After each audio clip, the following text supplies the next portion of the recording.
I'm Megan 32, and last month my phone lit up with a text from my mother mortgages due. 3 years ago, my parents handed their multi-million dollar construction company family home and investment accounts to my younger brother Ryan, saying he deserved it all. I spent 15 years helping build our family business while Ryan partied through his 20s. When Dad told me I was getting nothing, his exact words were, "Your brother deserves it. Now they're drowning in debt." Before I tell you what happened next, drop a comment letting me know where you're watching from. Hit that like button and subscribe to join my journey of standing up for myself. Growing up in our sprawling colonial home in the suburbs of Boston, I always felt like I was living in Ryan's shadow. Our family story began with my grandfather, William Patterson, who started Patterson Construction from his garage in 1965. With nothing but determination and a pickup truck, he built it into a respectable local business. When my father Thomas took over in the early 1980s, he expanded it into a regional powerhouse with contracts across New England. I was 7 when Ryan was born. I remember my father's face lighting up in the hospital waiting room when the nurse announced, "It's a boy." That moment set the tone for the next 25 years of family dynamics. Finally, a Patterson to carry on the family name. Dad declared, as if I hadn't existed for the previous 7 years. From the beginning, the difference in how we were treated was subtle but unmistakable. For Ryan's FTHH birthday, he received a custom playhouse that Dad had the company crew build in our backyard. For my 12th birthday that same year, I got a cake and a bookstore gift card. When I brought home straight A's on my report card, Mom would say, "That's nice, honey," before turning her attention back to Ryan's C- in math, praising him for improving. My mother, Nancy, wasn't openly biased, but she enabled my father's favoritism. She was the peacekeeper, always trying to smooth things over with extra attention when Dad wasn't looking. "Your father just has traditional values," she'd whisper, after particularly painful instances of favoritism. "He doesn't mean anything by it." By the time I reached high school, I had developed a strategy. Excellence. If I couldn't win their affection through existence, perhaps achievement would do the trick. I joined every business-related club, became president of the Future Business Leaders of America chapter, and graduated as salutiator. Meanwhile, Ryan barely maintained AC average, spending more time and attention than in extracurricular activities. During my sophomore year, I overheard Dad talking with Ryan after he'd been caught drinking at a school dance. "Boys will be boys," Dad said with a laugh. "Just don't get caught next time." Three months earlier, I'd been grounded for a week for missing curfew by 15 minutes after staying late at a study group. When it came time for college decisions, I specifically chose to major in business management with a focus on construction management, not because it was my passion, but because I thought it would finally earn my father's respect. I wanted to show him I was serious about the family business, Ryan. On the other hand, bounced between 3 different majors before settling on communications, because it was easy. The summer before my senior year of college, I interned at Patterson Construction. I arrived early, stayed late, and absorbed everything I could about estimating project management and client relations. Dad barely acknowledged my presence, assigning me to file paperwork, while Ryan, home from his sophomore year, was invited to client meetings and job sites. "Ryan needs to learn the business from the ground up," Dad explained, when I questioned why my brother was attending executive meetings while I organized the supply closet. The irony was completely lost on him. Despite everything, I loved our family business. I saw its potential and genuinely wanted to be part of its future. Every summer and holiday break, I worked different positions throughout the company. I learned the names of every employee from the accounting department to the construction crews. I understood their concerns, their processes, and their ideas for improvement. Christmas of my senior year in college, I presented my father with a detailed business plan for expanding Patterson Construction into green building practices. I'd spent months researching industry trends, tax incentives, and potential new client bases. He glanced at the cover, said, "We'll see," and set it aside. Later that night, he spent 2 hours in the den with Ryan teaching him how to read blueprints, even though Ryan showed no interest or aptitude. Mom tried to comfort me afterward. "Your father just connects better with Ryan," she said, patting my hand. "He doesn't know how to relate to a daughter in business." I pointed out that several major construction companies in our area were run by women.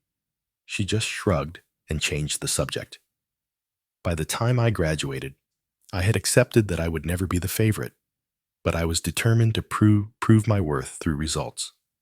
I believed that actions spoke louder than words, and eventually my contributions would be undeniable.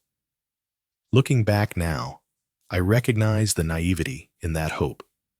No amount of excellence can overcome entrenched favoritism, especially when it's reinforced by traditional gender expectations. Despite everything, I never gave up. Maybe that was my greatest strength, or my biggest weakness.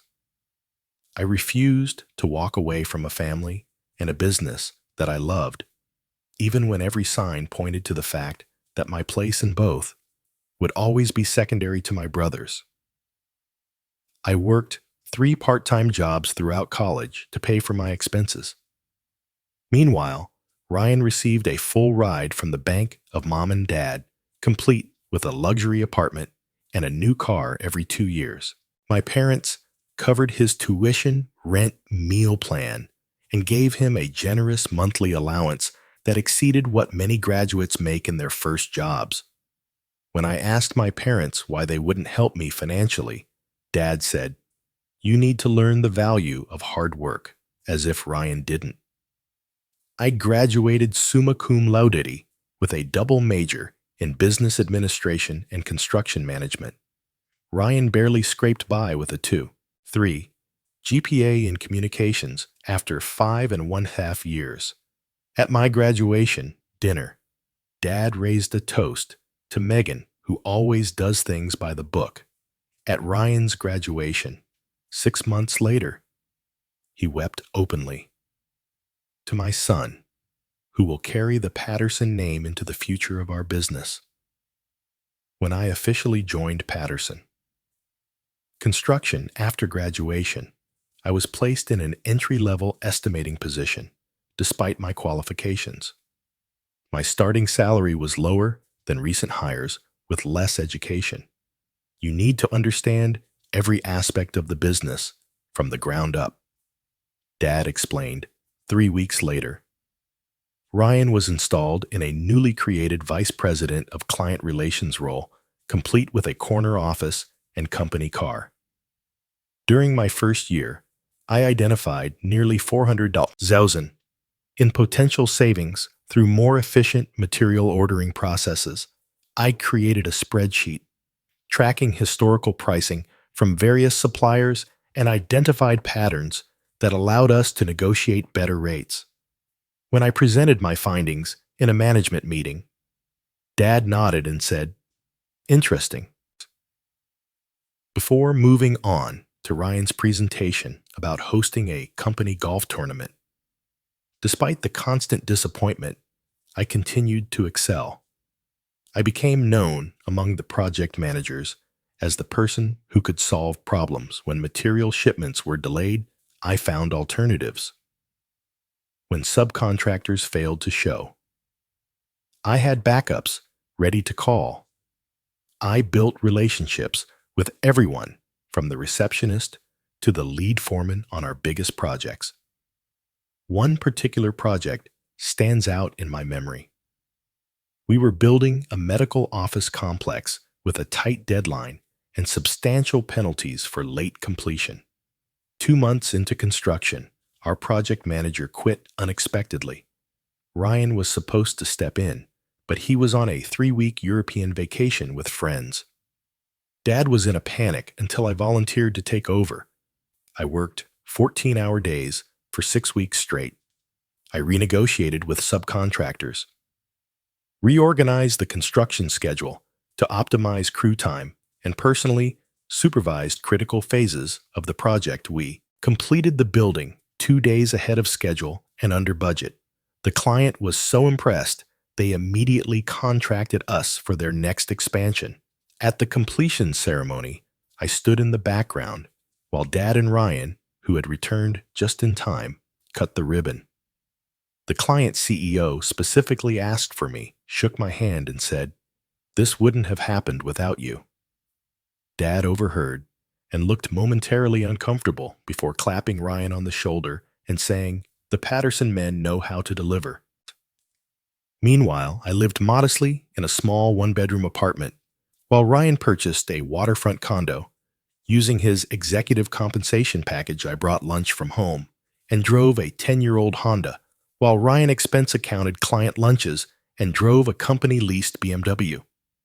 I built my savings account while Ryan accumulated credit card debt that my parents periodically paid off. The company continued to grow, largely due to the systems and client relationships I developed. I created a new division, focusing on sustainable construction, that attracted prestigious clients concerned about environmental impact. These projects carried higher profit margins and built our reputation as an innovative firm. Dad took credit for the initiative in industry publications despite having initially dismissed my proposal. Ryan's contributions were less tangible. He was the face at charity galas and golf tournaments. He charmed the wives of clients at holiday parties. He was photogenic in company marketing materials. When he did manage projects, they typically ran over budget and behind schedule, requiring other managers, usually me, to step in and salvage them. During my 5th year with the company, we faced a major crisis. A significant commercial project was on the verge of collapse after Ryan approved design changes without calculating the structural implications. The client was threatening legal action, and our reputation was at stake. Ryan was conveniently sick the week this all came to light. I spent 2 weeks negotiating with architects, engineers, and the client to find a solution. I secured additional financing, brought in specialized subcontractors, and personally supervised the remediation work. The project was saved, albeit with reduced profit. When the dust settled, Dad called me into his office. For a moment, I thought recognition was finally coming. "You've done good work cleaning up the situation," he said. "But in the future, consult with me before making financial commitments of this magnitude. Ryan made a mistake, but he's learning. We need to support him while he grows into his role." I sat there, stunned into silence.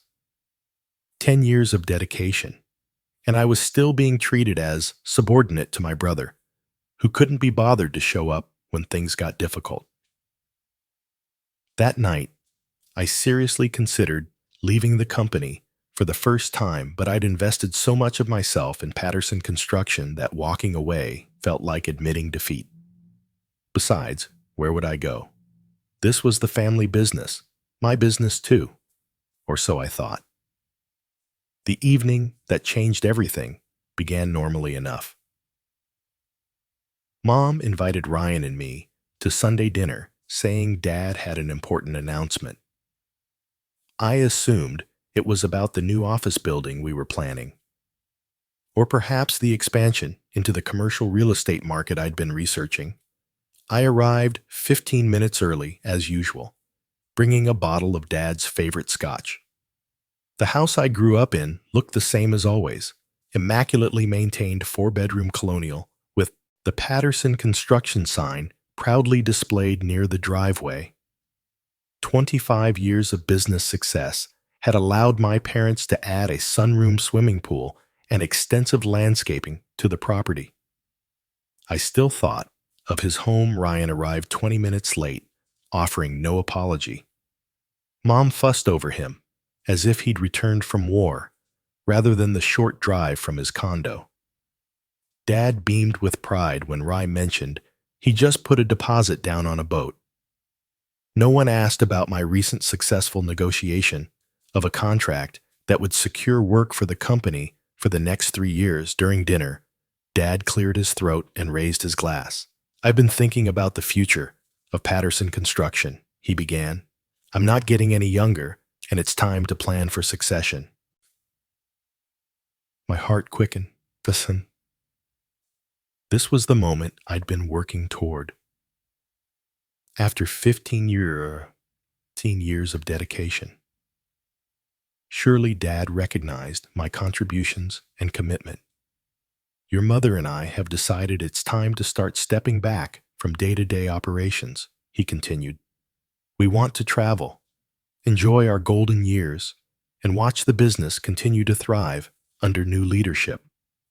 I sat up straighter, mentally reviewing the transition plan I'd been quietly developing for years. "Therefore," Dad said, turning toward Ryan, "we've decided to transfer ownership of Patterson Construction to Ryan effective immediately." The room started spinning. I gripped the edge of the table. "Additionally," Dad continued, as if he hadn't just shattered my world, "we'll be transferring the house and our investment accounts to Ryan as well. He'll need these assets to secure the company's future growth." "What about Megan?" Mom asked quietly. The first indication that perhaps this hadn't been a unanimous decision. Dad barely glanced my way. "We're offering Megan a generous severance package in recognition of her years with the company, 3-month salary, and her company car. That's it. I finally found my voice. 15 years of my life, and I get 3 months' pay while Ryan gets everything." "Your brother deserves it," Dad said firmly, his tone indicating the matter was settled. "He's a Patterson man. The company should stay with a family name. I'm a Patterson too," I said, my voice shaking. "Until you marry," Dad replied dismissively. "Besides, Ryan has a vision for the company's future." Ryan smirked across the table. "Don't worry, sis. I might find a place for you in the new organization, maybe in HR or something." So, I looked at Mom, hoping for support, but she stared at her plate. "We just want what's best for the company," she murmured. "What's best for the company?" I stood up, knocking my chair backward. "Ryan doesn't know the first thing about running this business. He can't read a balance sheet. He's never completed a project on time, and half the crews refuse to work with him because he doesn't know what he's talking about. That's enough." Dad slammed his hand on the table. "This decision is final. The paperwork has already been prepared." "Did you ever intend to include me in the company's future?" I asked, tears threatening Dodd's expression. Softened slightly. "Megan, you're smart. You'll land on your feet. But Patterson? Construction needs a Patterson at the helm. It's tradition." "A male Patterson, you mean?" I said bitterly. "Don't make this about gender," Ryan interjected. "It's about who Dad trusts to carry on his legacy." I looked around the table at my family. Dad, resolute in his decision. Mom, unwilling to challenge him. Ryan barely containing his triumph. 32 years of trying to prove myself, of loving people who would never value me, equally crashed down around me. "Congratulations on your retirement," I said coldly to my parents. "And congratulations on your inheritance," I added to Ryan. "I hope you all get exactly what you deserve." I walked out without looking back, ignoring my mother's calls to return. In my car, I finally let the tears come, not just for the lost inheritance, but for the recognition I'd never receive, for the wasted years trying to earn love that should have been unconditional. The next morning, I submitted my resignation, effective immediately.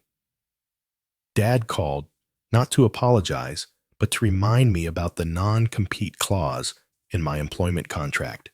You can't work for any competitor within 100 miles for 2 years, he said, as if that was his primary concern. I wouldn't dream of it, I replied. Before hanging up, I cleared out my office on a Sunday when no one would be there. 15 years of work fit into 2 cardboard boxes. As I took one last look at the company I'd helped build, I made myself a promise. I would never again allow my worth to be determined by someone else's inability to see it. The first month after leaving Patterson Construction was the hardest. I rented a furnished apartment in Chicago, as far from Boston as I could reasonably go, while still staying in the construction industry. Each morning, I woke up questioning my decision. Each night, I reminded myself that staying would have slowly destroyed my soul. I allowed myself 2 weeks to grieve. I cried. I screamed into pillows. I wrote scathing letters to my family that I never sent. Then I got to work, rebuilding my life from scratch. The severance package barely covered my first month's rent and security deposit. I dipped into my savings to furnish my apartment minimally and set up my new business, Patterson Consulting. Keeping my name was a small act of defiance. I created a website, business cards, and a LinkedIn profile, emphasizing my experience without mentioning it was family business. Cold calls and networking events became my daily routine. I introduced myself to everyone in the Chicago construction industry, from subcontractors to developers. Most doors remained firmly closed. Construction consulting from an unknown woman in a male-dominated industry wasn't an easy sell. My first client came through pure desperation. There's Not Mine. A mid-sized developer had fired their project manager mid-construction and needed immediate help. The project was 3 months behind schedule and significantly over budget. I offered to work for a reduced fee with a bonus structure tied to getting the project back on track. For 6 weeks, I worked from 6 a.m. until midnight. I renegotiated with subcontractors, reorganized the construction schedule, and identified costly mistakes in the original plans. By the end, we had cut the delays in half and identified enough savings to offset the previous overruns. The developer was impressed enough to refer me to 2 colleagues. Suddenly, I had a small client base and positive references. I created a niche for myself, the construction consultant you call when things go wrong. I marketed myself as a problem solver, rather than competing directly with established project management firms. Into my new venture, I received a call from Martin Chin Patterson, construction's former head estimator. I quit, he announced. Without preamble, Ryan fired Dolores and Jim last week. Said they were too expensive after 30 years with the company. I couldn't stay after that. Martin filled me in on the changes Ryan had implemented. Experienced project managers, replaced with his fraternity brothers, reliable subcontractors dropped in favor of cheaper alternatives. The sustainable construction division I'd built was dismantled because Ryan thought it was too complicated. The place is falling apart, Martin concluded. Your father is trying to keep his hands off, but he looks physically ill every time he visits the office. I thanked Martin for the information, but maintained my boundary. Their business was no longer my concern. Still, I couldn't help but feel validated by the news. It wasn't personal satisfaction I felt, but professional vindication. The skills and knowledge I'd brought to Patterson Construction had been valuable whether my family recognized it or not. As my first year in Chicago progressed, so did my business. I hired 2 assistants and moved into a small but professional office space. I developed a reputation for honesty and results. Unlike my father, who believed in hierarchical management, I created collaborative relationships with clients. I explained my recommendations clearly and involved them in decisions rather than dictating terms. This approach resonated particularly well with female developers and project owners, a growing demographic in the industry. By my 15th month in Chicago, I had a waiting list of clients and was considering expanding my team. Meanwhile, updates from former colleagues painted an increasingly dire picture of Patterson Construction.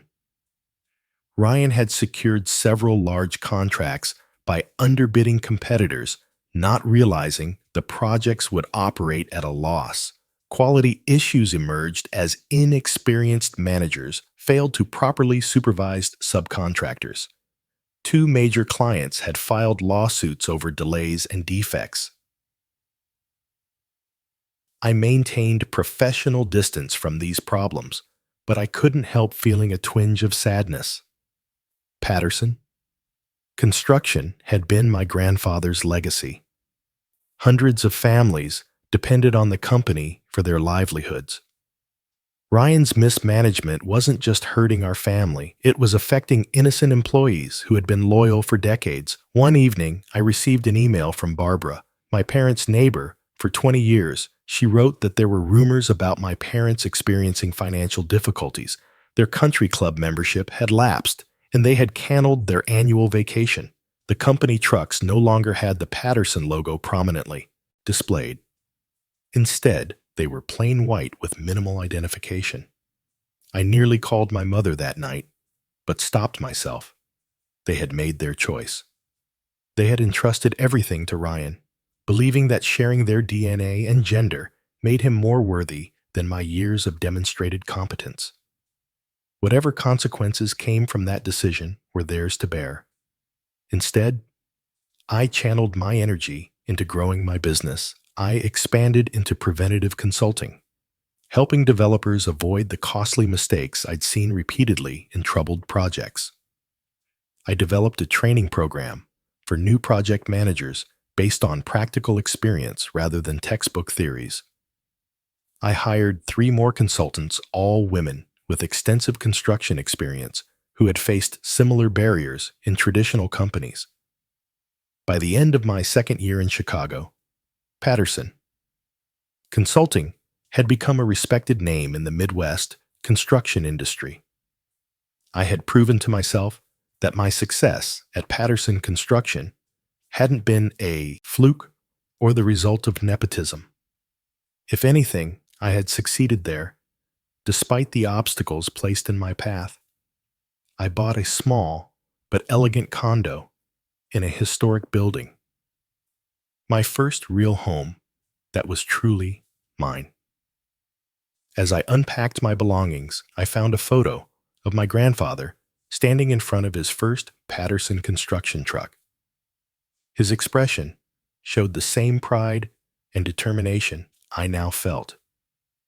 In that moment, I realized I was carrying on his true legacy, not through a name on a building, but through the values of hard work, integrity, and resilience he had embodied. That night, I slept better than I had in years. Finally, at peace with my new path, I had no idea that the next morning would bring my past crashing back into my carefully reconstructed life. Ryan's approach to running Patterson Construction could best be described as a toddler playing with blocks, knocking down established structures for the sheer pleasure of destruction, with no plan for rebuilding. Within the first 6 months of his leadership, he'd made changes that undid decades of careful business development. His first major decision was firing the company's long-standing accounting firm, replacing them with his college roommate's brother, who had just received his CPA license. The new accountant, eager to please and inexperienced with construction industry specifics, failed to properly track job costs across multiple projects. By the time tax season arrived, the company's books were in such disarray that they had to hire a forensic accountant at tremendous expense. Ryan's next brilliant move was restructuring the management team. He eliminated the positions of 3 project managers who had been with the company for over 20 years, claiming they were resistant to fresh ideas. In their place, he hired 4 friends from his fraternity days, none of whom had construction experience.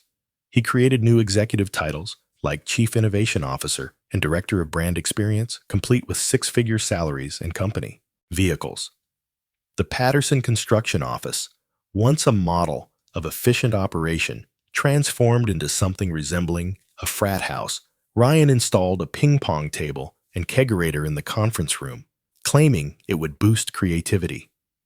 Monday morning staff meetings were replaced with vision sessions where Ryan would ramble about his ideas for company expansion, while his newly hired executives nodded enthusiastically.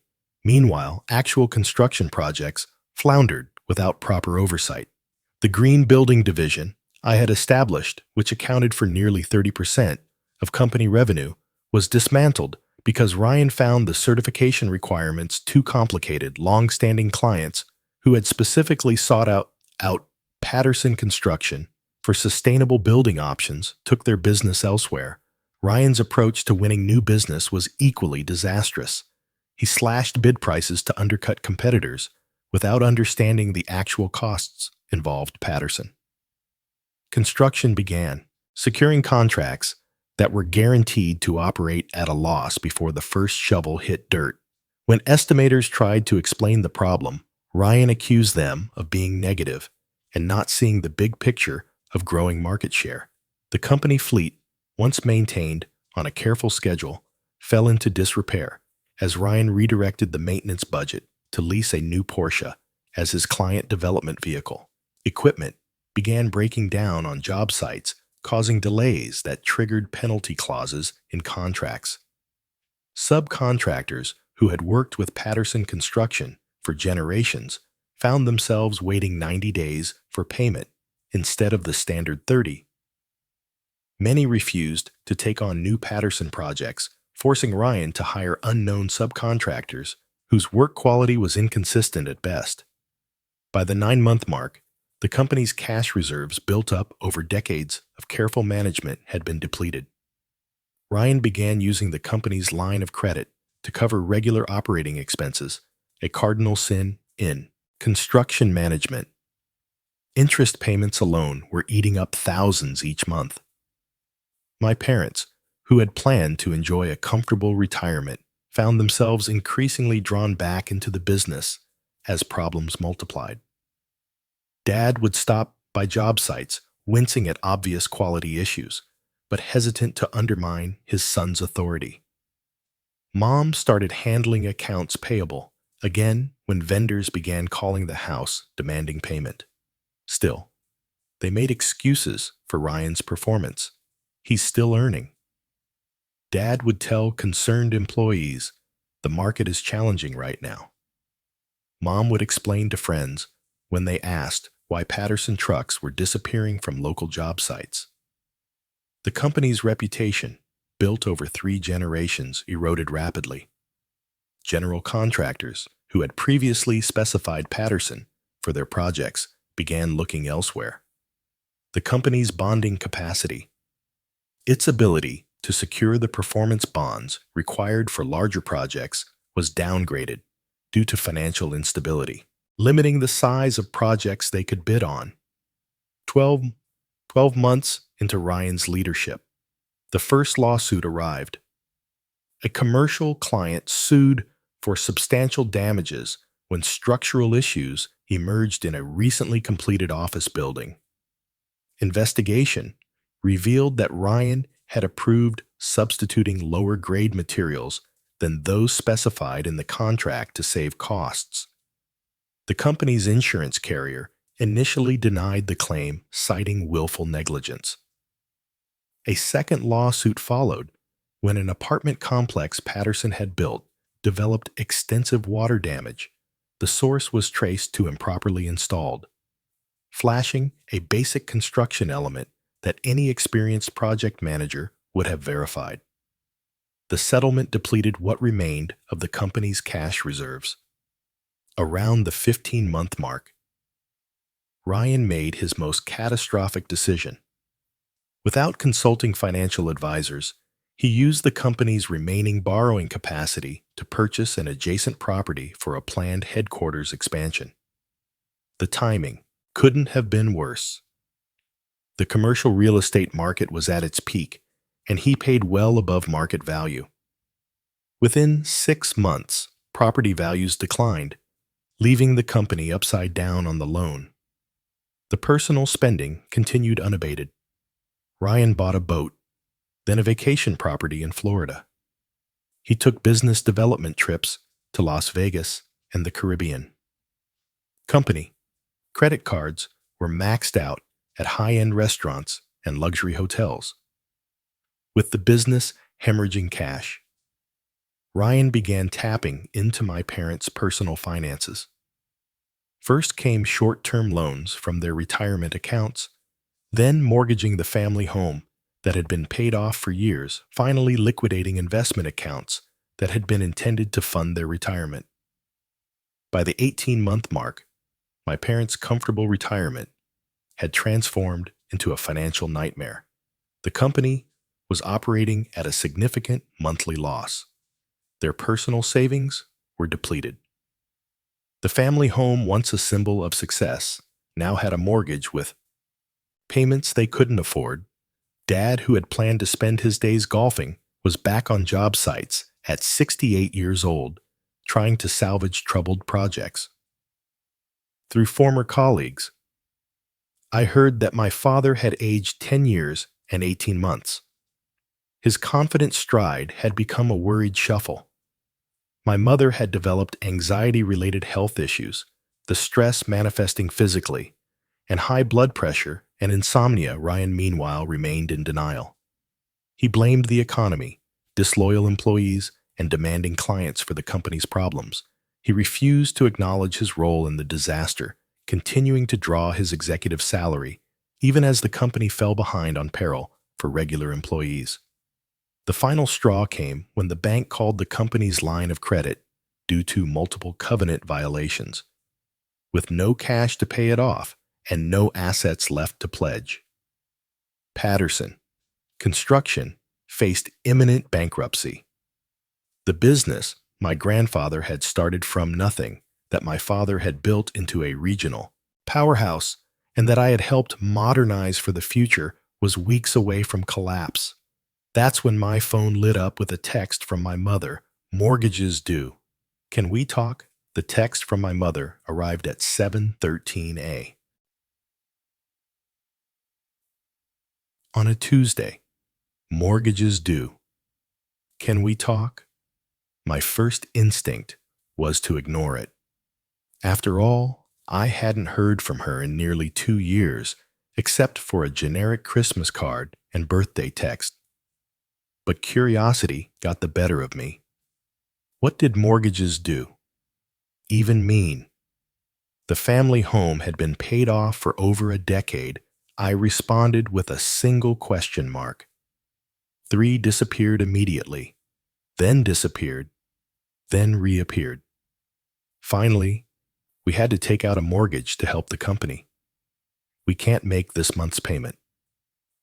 I put my phone down and went about my morning routine. Coffee shower, professional attire. The familiar rhythm helped me process this unexpected intrusion from my past. By the time I reached my office, 3 more texts had arrived. Please, Megan, we're in trouble. Ryan says, it's temporary. Your father won't admit it, but we need help. Muted the conversation and focused on my day's appointments. I had a prospective client, meeting 2 project site visits and a proposal to finalize. My business was thriving, precisely because I maintained professional boundaries and focused on solutions rather than drama. My family's financial problems were not my emergency, but as the day progressed, the texts continued. By afternoon, even my father had messaged, "We need to talk business matter." Coming from a man who had effectively disowned me from the family business, the irony was almost laughable. After my last meeting, I sat in my office, overlooking the Chicago skyline, and contemplated my options. I could continue ignoring them, which would be justifiable given our history. I could send money to cover the mortgage payment, which would enable their dysfunction without addressing the underlying issues, or I could engage but set clear boundaries. I decided on the third option, not out of family obligation, but professional curiosity. How bad had things actually gotten? I called my mother at exactly 5:30 p.m. She answered on the first ring. "Megan, thank God, I've been waiting all day." "I had meetings," I said neutrally. "What's going on with the mortgage?" What followed was a 20-minute monologue of financial disaster. The house had been mortgaged to secure a business loan when the company's credit was downgraded. That loan had been used to cover losses on 3 major projects that Ryan had underbid. The monthly payment was $4,300 substantial for a couple whose retirement income had been decimated by Ryan's business loans from their personal accounts. "We're 3 months behind," Mom admitted. "The bank called yesterday. They're starting foreclosure proceedings next week if we don't catch up." "Where's Ryan in all this?" I asked. A pause. "He's trying his best," she said unconvincingly. "The market is challenging right now." "Mom, I work in the same industry. The market is booming. Well-run construction companies can't hire fast enough to keep up with demand." Another pause. Longer this time. "Your father would like to speak with you," she said finally. Passing the phone, Dad's voice had aged, the once authoritative tone now wavering slightly. "Megan, thank you for calling." "I'm listening," I said. Neither hostile nor welcoming. He cleared his throat. "The situation at Patterson Construction has become complicated. We're facing some temporary cash flow issues that have affected our personal finances." "Define temporary and complicated," I replied. What emerged over the next hour was far worse than I had imagined. The company was essentially insolvent. Multiple lawsuits from clients and suppliers were pending. The bank had frozen their business accounts. Ryan had hired and fired 3 CFOs in 18 months, each one quitting when they realized the extent of the financial mismanagement. Employees hadn't received paychecks for 3 weeks. Tax liens had been filed for unpaid payroll taxes. "Where is Ryan now?" I asked. "He's in Florida," Dad admitted reluctantly. "At the condo. He says he's meeting with potential investors, but he trailed off. But he's probably on his boat." I finished. Dad didn't confirm or deny. Instead, he got to the point. "We need your help." "Megan, financial help?" I asked. "More than that," he said. "We need you to come back to help us salvage what's left of the company." I nearly dropped the phone. After everything that had happened, after giving Ryan everything and me nothing, they wanted me to return and fix his mess. "You want me to rescue the company that you told me I didn't deserve to be part of." The bitterness I thought I'd processed bubbled up unexpectedly. "I made a mistake," Dad said quietly. "We all did. But this isn't just about us anymore. There are 47 families depending on Patterson. Construction for their livelihoods. People who did nothing wrong except trust our family to lead responsibly." He was playing the guilt card, expertly, appealing to the sense of responsibility he had instilled in me. The worst part was he wasn't wrong. Innocent employees were suffering because of my family's poor decisions. "What exactly are you proposing?" I asked. "Come back as COO," he said.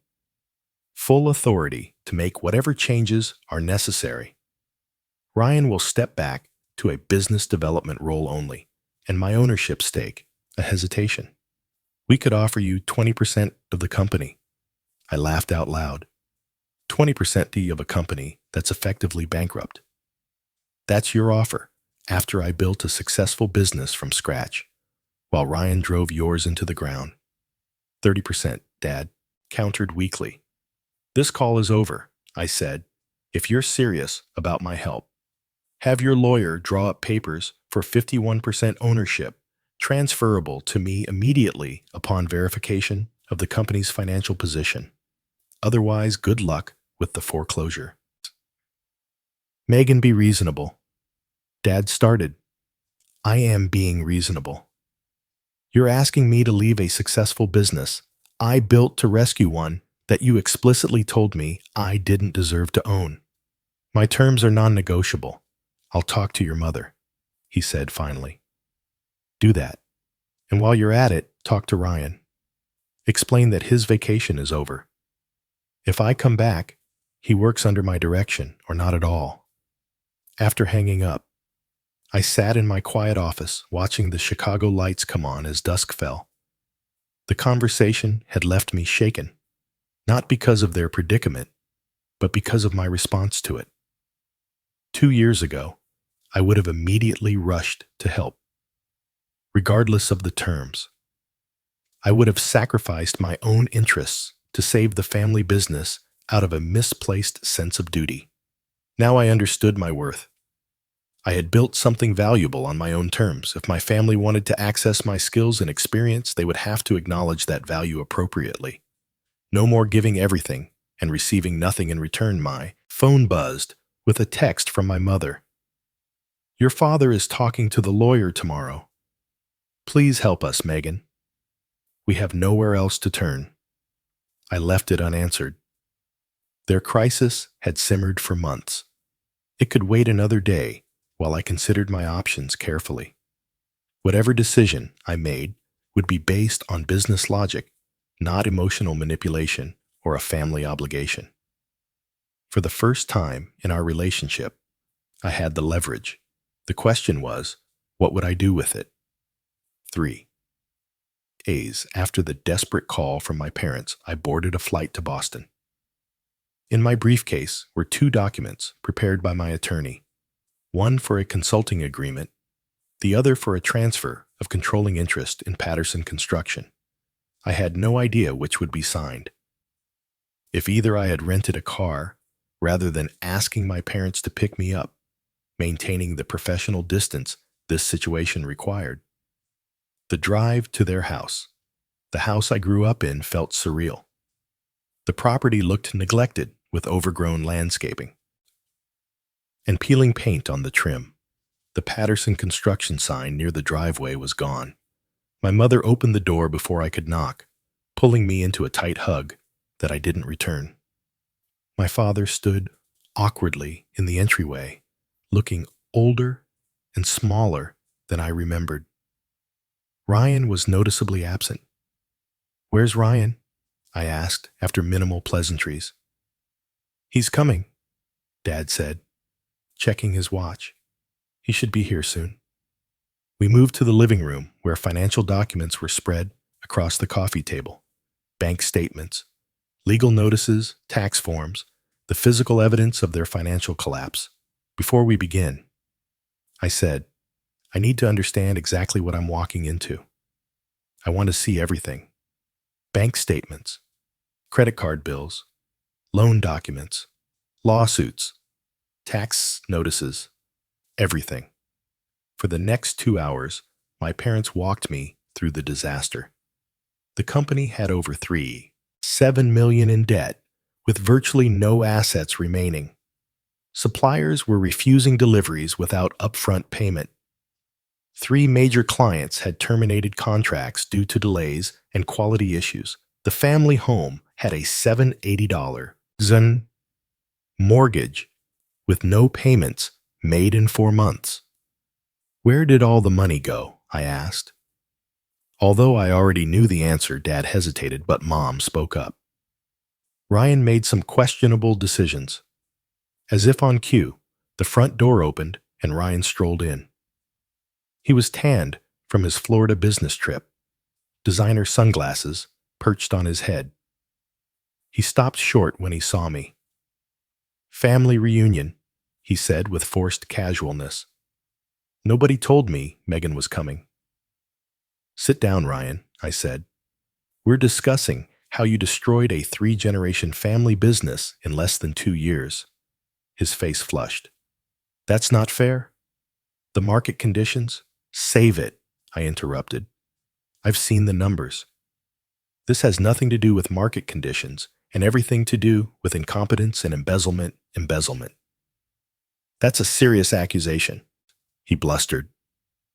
I pulled out a document from my briefcase, a spreadsheet I had prepared, analyzing his personal expenditures charged to the company, country club memberships, first-class flights, the boat, the Florida condo, all purchased with company funds while projects were failing and employees weren't being paid. Ryan looked to our father for support, but Dad stared at the floor. I was entitled to compensation as CEO. Ryan tried. "Not when the company is insolvent," I countered. "That's textbook fraudulent conveyance, possibly criminal depending on how the funds were documented." The color drained from his face. For perhaps the first time in his life, Ryan realized he couldn't charm or bluster his way out of a situation. I've reviewed everything I said, addressing my parents while ignoring Ryan. There are 2 options on the table. Option 1. I come in as a consultant, charging my standard rates to develop a restructuring plan that you implement. Option 2. I take controlling interest in the company, 51%, and full authority to execute whatever changes I deem necessary. "This is ridiculous," Ryan interjected. "You can't just waltz in and take control of my company." "Your company?" I raised an eyebrow. "The company you ran into the ground. The company that's weeks away from bankruptcy. That company." "Megan is right," Dad said quietly. We all turned to him in surprise. "We gave you every advantage, Ryan, resources, opportunities, authority, and you squandered all of it." It was the first time I'd ever heard my father criticize Ryan directly. The shock silenced even Ryan. "We'll take option 2, Dad continued. "Full control too. Megan." Ryan started to protest, but Dad held up his hand. "It's done, Ryan. If you want any hope of salvaging your reputation or staying out of legal trouble, you'll cooperate fully with whatever Megan decides." My mother nodded in agreement, tears in her eyes. I pushed the ownership transfer documents across the table, and my parents signed without further discussion. Just like that, I became the majority owner of Patterson Construction. "Now what?" Ryan asked sullenly. "Now the real work begins," I replied. "Tomorrow morning, 700 a.m. at the office. Everyone, including you, Ryan." The next morning, I arrived at Patterson Construction headquarters at 6:30 a.m. The building that had once been a source of family pride looked shabby and neglected. Inside was worse disorganized paperwork, outdated computers, empty desks where longtime employees had once sat. My parents arrived at 6:50, Ryan at 7:20, with a coffee in hand and no apology for his tardiness. I gathered them in the conference room, now devoid of the ping-pong table, but still bearing scuff marks on the walls. "Here's how this works. I began. This is a rescue operation, not a family reunion. I'll make decisions based on what's best for the company's survival, not anyone's feelings or expectations. Anyone who can't accept that should leave now. No one moved. Good first order of business, Ryan. You're removed from all operational and financial responsibilities, effective immediately. You'll work exclusively in client relations under my direct supervision. Your salary is reduced to match other department heads, company credit cards canceled, company car returned, Florida condo sold. Ryan started to protest, but Dad placed a warning hand on his arm. He subsided, glaring at me. Mom and Dad, you'll serve in advisory capacities only. You have institutional knowledge that's valuable, but no decision-making authority. Your retirement benefits are suspended until the company is profitable again, my mother nodded. My father looked pained, but didn't object. I've contacted key former employees who were terminated or quit under Ryan's leadership. 7 have agreed to return, including Martin Chen and Dolores Rodriguez, who will resume their previous roles in estimating and office management. I outlined the rest of my restructuring plan. Renegotiating with creditors, meeting personally with dissatisfied clients, implementing strict financial controls, and selling non-essential assets to generate operating capital. I made it clear that the recovery would be painful and required sacrifices from everyone. Over the next 3 months, I split my time between Chicago, where my assistant managed ongoing Patterson consulting projects, and Boston, where I implemented the rescue plan. I worked 16-hour days, 7 days a week. I made difficult decisions, including laying off Ryan's fraternity brothers and terminating expensive office leases. The turnaround wasn't immediate, but progress came steadily. We negotiated payment plans with suppliers who respected my reputation in the industry. 2 major clients agreed to reinstate contracts with revised timelines after I personally guaranteed quality oversight. The bank restructured loans based on our realistic recovery plan. Ryan, to my surprise, proved somewhat useful, once limited to client relations only. Stripped of financial authority, but still able to charm potential clients. He secured several small but profitable projects that helped stabilize cash flow. He seemed humbled by the experience of nearly losing everything, though I remained cautious about his newfound responsibility. 6 months into the rescue operation. Patterson construction was stable, not thriving, but no longer at imminent risk of collapse. I had established systems and training that allowed me to scale back my direct involvement. My parents had downsized to a smaller home using the proceeds from selling their overmortgaged property to eliminate personal debt.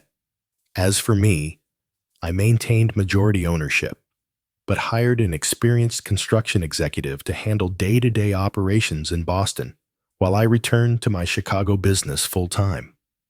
I had proven what I needed to prove to my family and to myself. The most significant change wasn't in the company's financial statements, but in my family's dynamics. My father, who had once dismissed my contributions, now consulted me on every major decision. My mother, who had enabled years of favoritism, apologized tearfully during a private dinner. Even Ryan acknowledged, albeit reluctantly, that the company would have disappeared without my intervention. But the most important transformation was internal. I no longer needed their approval or recognition to validate my worth. I had built a successful business on my own terms, then rescued the family company on my terms. My sense of value came from within, not from external validation. A year after that desperate text about the mortgage, I received another message from my mother. The company showed a profit this quarter. Thank you for saving our legacy. I smiled at the message but didn't immediately reply. Instead, I looked around my Chicago office at the business I had built from nothing at the team I had assembled based on merit rather than nepotism. This was my legacy, not a name on a building or a company passed down through generations, but the knowledge that I had created something valuable through my own efforts. Later that evening, I finally replied to my mother. It was never about the legacy. It was about recognizing worth, where it exists, not where tradition dictates it should be. I'm glad you finally see that. The journey from being the overlooked daughter to the company's savior taught me lessons no business school could. Provide that sometimes losing everything is the only way to discover your true value, that standing firm in your worth isn't selfish, it's necessary. And most importantly, that the opinions of others, even family, don't define your capabilities or potential. So what about you? Have you ever had to prove your worth to people who should have recognized it all along? Have you had to create boundaries with family to protect your self-respect? I'd love to hear your stories in the comments below. Don't forget to like this video and subscribe to my channel for more real-life experiences and lessons learned the hard way. Remember, sometimes the people who should support you the most are the ones who see your value least until you show them exactly what they stand to lose. Thank you for joining me on this journey, and I'll see you in the next video. Hello everyone, nice to see you again in today's story. If you find it interesting, please like and subscribe to my channel. In small-town Riverbrook, a simple act of cruelty ignited an unexpected revolution. When officers Barnes and Kyle targeted a homeless black veteran at the Red Rail Diner, they couldn't have known Eli Turner's military connections ran straight to the Pentagon. One phone call from a brave waitress set in motion a chain of events that would expose a nationwide conspiracy targeting homeless veterans, topple corrupt police departments, and transform communities across America. The cops who tossed aside Eli's dog tags never realized they weren't just harassing a nameless vagrant. They were awakening a warrior who had already survived far worse than anything they could inflict. Just before we get back to it, I'd love to know where you're watching from today. And if you're enjoying these stories, make sure you're subscribed, because tomorrow's special episode is one you definitely don't want to miss. Snow fell in gentle waves over the quiet streets of Riverbrook, painting the small town in pristine white. Few people braved the cold this evening, hustling from storefront to car with hunched shoulders and hurried steps. Among them walked Eli Turner, his pace unhurried despite the biting wind. An old military jacket hung from his broad shoulders, worn but meticulously clean, with a faded U.S. flag patch sewn onto the sleeve. His pants were frayed at the edges, his boots cracked from years of wear. But there was a dignity in his bearing that contradicted his rough appearance. Eli's breath fogged in the cold air as he spoke softly to himself. Check the exits. Identify the threats. Maintain situational awareness. The words were part ritual, part memory. Mantras from another life that kept his mind focused when the world seemed determined to push him to its margins. A neon sign flickered ahead. Red Rail Diner, open 24 hours through frosted windows. Eli could see the glow of warmth and the silhouettes of people enjoying hot meals. His stomach tightened with hunger. The monthly Veterans Assistance check had come in yesterday, small as it was, and tonight he could afford a proper meal. He paused before the entrance, brushing snow from his shoulders and straightening his posture. It had been 3 days since he'd been inside a proper building. 3 days of huddling in the abandoned railway station on the edge of town, keeping warm with salvaged newspapers and memories of desert heat. The bell above the door jingled as Eli stepped inside. The rush of warmth and the smell of coffee and grilled food enveloped him. For a moment, he closed his eyes, savoring the sensation. When he opened them again, the diner had fallen silent. Conversations paused mid-sentence. Forks hovered above plates. Eyes darted toward him, then quickly away. A young mother pulled her child closer. An elderly man glanced nervously at his wallet on the table and slipped it into his pocket. Eli had seen this before, too many times. He chose an empty stool at the counter one with clear sight lines to both the front door and the kitchen exit. Old habits. Just passing through, he murmured to no one in particular, just looking for a hot meal. Rachel Miller had been working at the Red Rail for almost 2 years now, saving for community college while trying to support her younger brother through his rookie year at the police academy. At 23, she'd seen enough to know the signs of the down and out. But something about this man's eyes, clear, alert, and somehow ancient, made her hesitate. She glanced toward the corner booth, where officers Barnes and Kyle sat nursing their coffees. They came in every Tuesday, like clockwork, staying through most of her shift. Barnes caught her gaze and raised an eyebrow, nodding subtly toward Eli. Rachel steadied her hands and approached the counter. "Can I get you something, sir?" she asked, sliding a menu toward Eli.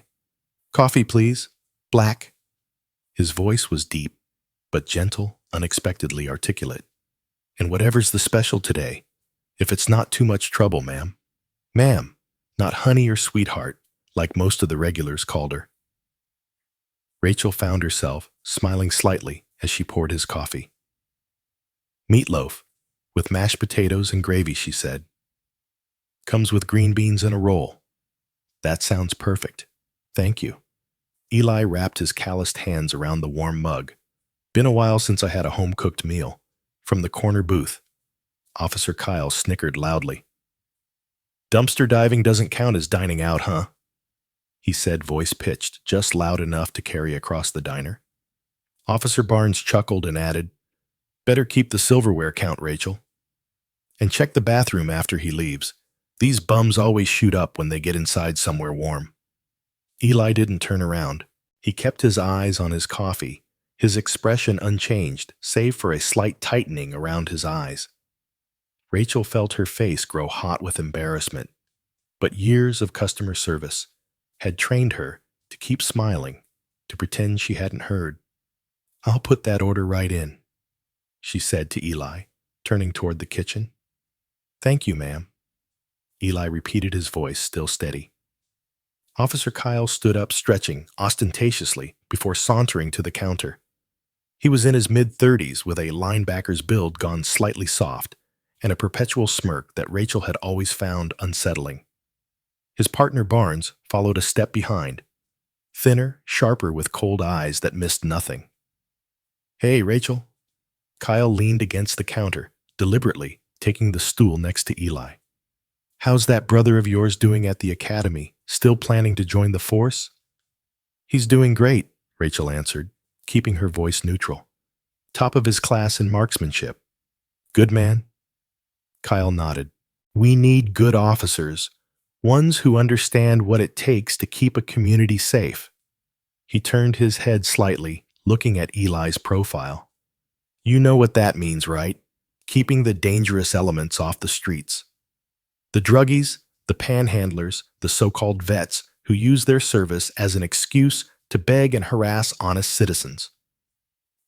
Eli took a slow sip of his coffee. "You'd be surprised," Barnes added, taking the stool on Eli's other side, effectively boxing him in. "How many of these homeless heroes never saw a day of actual combat? But they sure know how to work the system, don't they, Kyle?" "Damn right," Kyle agreed. "Real soldiers come home, get jobs, and contribute to society, not like these parasites." Rachel returned with Eli's food, setting the plate in front of him, with hands that trembled slightly. "Can I get you gentlemen anything else?" she asked the officers, trying to redirect their attention. "Now we're good," Kyle replied, then reached for the sugar dispenser. He tossed a packet onto Eli's plate, where it landed next to the meatloaf. "Here you go, buddy. Earn your keep. Dance for your dinner. Isn't that how it works for you people?" A tense silence fell over the diner. Several patrons shifted uncomfortably. A teenage boy in the back booth surreptitiously pulled out his phone and began recording. Eli sat down his coffee with deliberate care. He picked up the sugar packet between two fingers, turned in his seat, and placed it gently back on the officer's table. "I earned my dignity in Kandahar," he said quietly, "and I don't need to earn it again from you." The air in the diner seemed to freeze. Kyle's face flushed dark red, and Barnes's hand drifted instinctively toward his holster. "You threatening an officer vagrant?" Barnes asked, his voice dangerously soft. "No, sir," Eli replied, turning back to his meal. "Just having dinner." Kyle stood abruptly, his stool scraping loudly against the floor. "I think you need to leave. You're disturbing the peace." Eli didn't move. "I've paid for this meal, and I intend to eat it." The man said, "Leave." Barnes joined in, standing now too. "Or are you refusing to comply with a lawful order?" Rachel stepped forward. "Officers, please. He's not causing any trouble. He's just stay out of this, Rachel." Barnes cut her off. "Unless you want trouble too. Your brother wouldn't appreciate his big sister interfering with police business, would he?"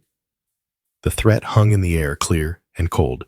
Rachel stepped back, her face pale, but her hand slipped into her apron pocket where her phone was already recording. Kyle grabbed Eli's shoulder roughly. "On your feet now."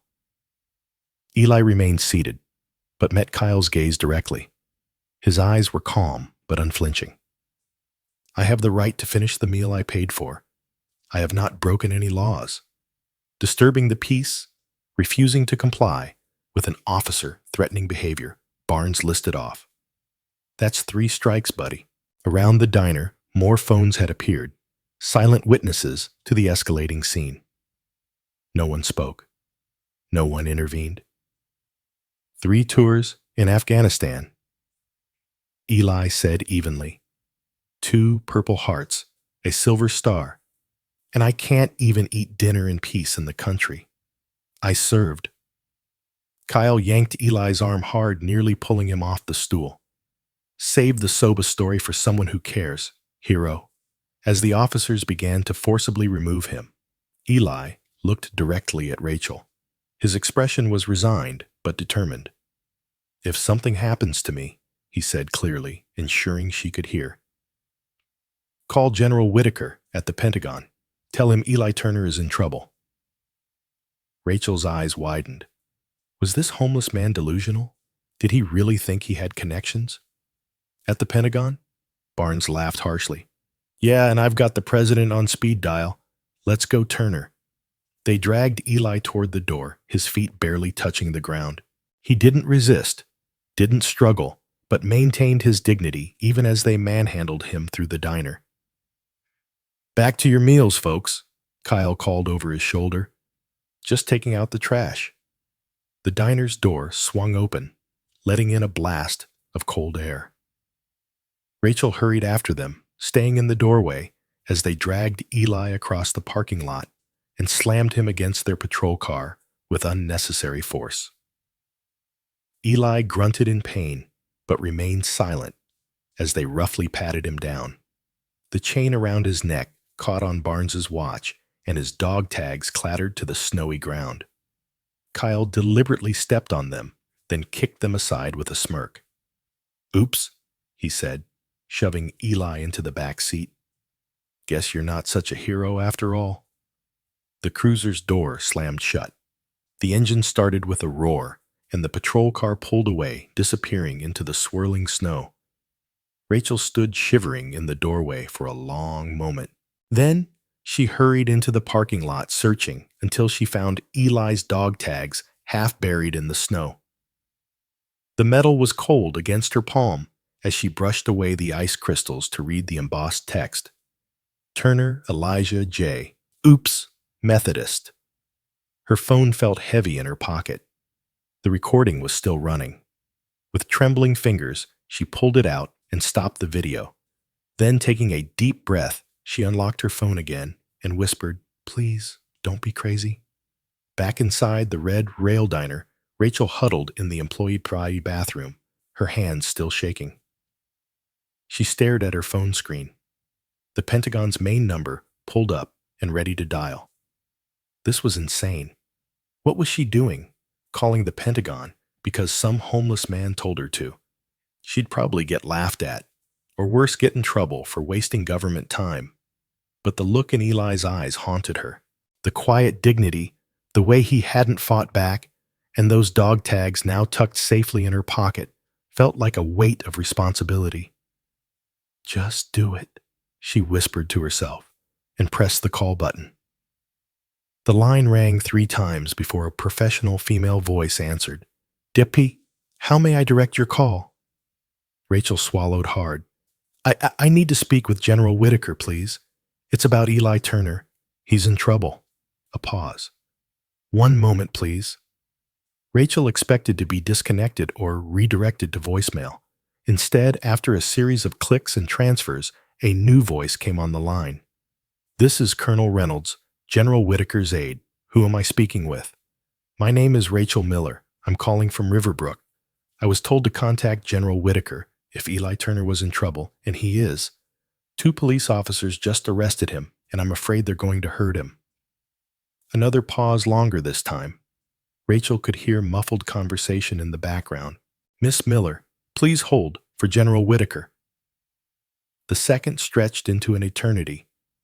Rachel leaned against the bathroom wall, hardly able to believe this was actually happening. Then, a deep, authoritative voice filled her ear. "This is General Harold Whitaker. You have information about Sergeant Elijah Turner." In Washington, D.C., retired General Harold Whitaker sat at his desk in a wood-paneled office overlooking the PTOAC. At 72, his hair had gone silver, but his back remained ramrod straight, his blue eyes sharp as ever. He was reviewing briefing materials for tomorrow's Senate Armed Services Committee meeting when the call came through. The moment he heard Eli Turner's name, everything changed. His expression shifted from polite interest to intense focus in an instant. "Tell me everything," he commanded, already reaching for another phone on his desk. As Rachel recounted the events at the diner, Whitaker's jaw tightened. By the time she finished, he was on his feet, pacing the length of his office. "Miss Miller, you did exactly the right thing. I want you to send me that video recording immediately. My aide will text you a secure number. Then I want you to go home and stay there. Do not discuss this with anyone else for now. Is that clear?" "Yes, sir," Rachel replied, relief washing over her. "But what about Eli? Will he be okay?" "Sergeant Turner is one of the finest soldiers I've ever had the privilege to command," Whitaker said, his voice softening slightly. "And I take care of my people always." After ending the call, Whitaker stood motionless for a moment, his mind 20 years in the past. The heat had been oppressive that day in 2003. Dust coating everything as their convoy moved through the narrow streets of a small village outside Kandahar. Intelligence had reported Taliban movement in the area, but everything seemed quiet. Too quiet. The first RPG hit the lead vehicle without warning. The second took out the rear. They were boxed in, taking fire from rooftops and windows on all sides. Whitaker, then a colonel, had been thrown from the Humvee, his leg pinned beneath the burning vehicle. He'd given the order for his men to fall back to save themselves, but Staff Sergeant Elijah Turner had refused. "No man left behind, sir," Turner had said, his young face streaked with blood and grime. "Not today, not ever." Under relentless enemy fire, Turner had organized a counterattack, creating enough of a distraction to free Whitaker and carry him to safety. Then he'd gone back, rescuing 3 more wounded soldiers before the air support arrived. Now, Whitaker picked up his secure line and dialed a number from memory. "This is General Whitaker. Authorization code Sierra Echo 94 Alpha." A pause. "I need an immediate intervention at the Riverbrook Police Department in Heed, Western Pennsylvania. One of our decorated veterans is being held there under questionable circumstances. I want DOD Internal Affairs on site within the hour. He made 5 more calls in rapid succession to his contacts at the Department of Justice, to the Secretary of Defense's office, to an old friend who now headed the Veterans Affairs Administration. "It's about Eli Turner," he said each time. And each time, strings were pulled, favors called, and wheels set in motion. The system that had failed Eli Turner for years was now being activated at its highest levels to protect him. In the holding cell of the Riverbrook Police Station, Eli sat with his eyes closed, his breathing measured and even. The concrete bench was cold beneath him. His ribs ached where Barnes had landed an accidental blow while escorting him inside, but his mind was somewhere else entirely. He'd learned meditation during his recovery at Walter Reed. The doctors called it a coping mechanism for his PTSD. Eli simply called it survival. In his mind, he walked the familiar corridors of a palace in Kandahar that his unit had secured. Each turn memorized, each doorway noted. The mental exercise helped him stay present, stay focused, when the walls of reality threatened to close in. He didn't open his eyes when the door at the end of the hallway banged open. Didn't react when hurried footsteps approached. Only when the cell door clanged open did he finally look up. 2 individuals stood there, a man and a woman in crisp, dark suits, each holding up a badge. "Mr. Turner," the woman said, her tone respectful, "you're free to go." Eli stared at them for a long moment, then slowly rose to his feet. "That was faster than usual," he remarked. "Special Agent Daniels, Department of Defense Internal Affairs." The man introduced himself. "This is Special Agent Morales. We're here at the direct request of General Harold Whitaker." A ghost of a smile crossed Eli's face. The old man came through. "Yes, sir." He did. Agent Morales confirmed. "We've already spoken with the sheriff. You're being released immediately, with all charges dropped." They led Eli through the station, past the booking desk, where Officer Barnes was arguing heatedly with the sheriff. "This is," Barnes was saying, "you can't just waltz in here with federal badges." And he fell silent when he saw Eli walking past, flanked by the agents. "Officers Barnes and Kyle," Agent Daniels said coldly, "the Department of Defense will be conducting a full review of your arrest procedures and use of force against a decorated combat veteran. In the meantime, I suggest you both review the constitutional rights of citizens regardless of their housing status." The sheriff, a heavy-set man with a perpetually worried expression, nodded vigorously. "I assure you, this incident doesn't reflect our department's values, agents. These officers will be placed on administrative duty pending a full internal review." Barnes's face had gone pale, while Kyle stared at Eli with naked hatred in his eyes. Eli paused briefly as he passed them. "The truth doesn't need force to stand," he said quietly. Then he continued walking, his back straight, his head high. Outside, the snow had stopped, leaving the world silent and white under the glow of street lamps. Eli breathed in the cold air, feeling a weight lift from his shoulders. The DOD agents offered him a ride, but he politely declined. "I prefer to walk, but thank you." As the agents returned to their vehicle, Eli noticed a figure across the street, Rachel huddled in a thin jacket, hopping from foot to foot in the cold. When she saw him, she hurried across, slipping slightly on the icy pavement. "You're okay?" she exclaimed, relief evident in her voice. "I was so worried they—" She trailed off, glancing at the imposing black SUV with federal plates. "You made the call," Eli stated. "Not a question." Rachel nodded, pulling his dog tags from her pocket and holding them out. "I didn't really believe it would work. I mean, calling the Pentagon, it sounded crazy." Eli took the tags, his fingers brushing, hers briefly. He slipped the chain over his head, the metal cold against his skin, but comfortingly familiar. It always works, he said, tucking the tags under his shirt. Truth scares cowards, and General Whitaker always keeps his promises. Who is he? Rachel asked. How does a general at the Pentagon know you by name? Eli looked up at the night sky, where stars were beginning to appear between breaking clouds. That's a long story, he said, and not one for tonight. Where will you go? Rachel wrapped her arms around herself, shivering in the cold. I have a place, Eli assured her. Don't worry about me, but thank you for making the call, for believing me. Rachel hesitated, then reached into her bag and pulled out a paper-wrapped package. Your dinner, she explained. You never got to finish it. I had the cook wrap it up for you. Eli accepted the package with a nod of gratitude. Kindness is rare these days. Remember that. With that, he turned and walked away, his silhouette growing smaller against the snowy landscape. Rachel watched until he disappeared around a corner, then slowly made her way home, wondering what she had just said in motion.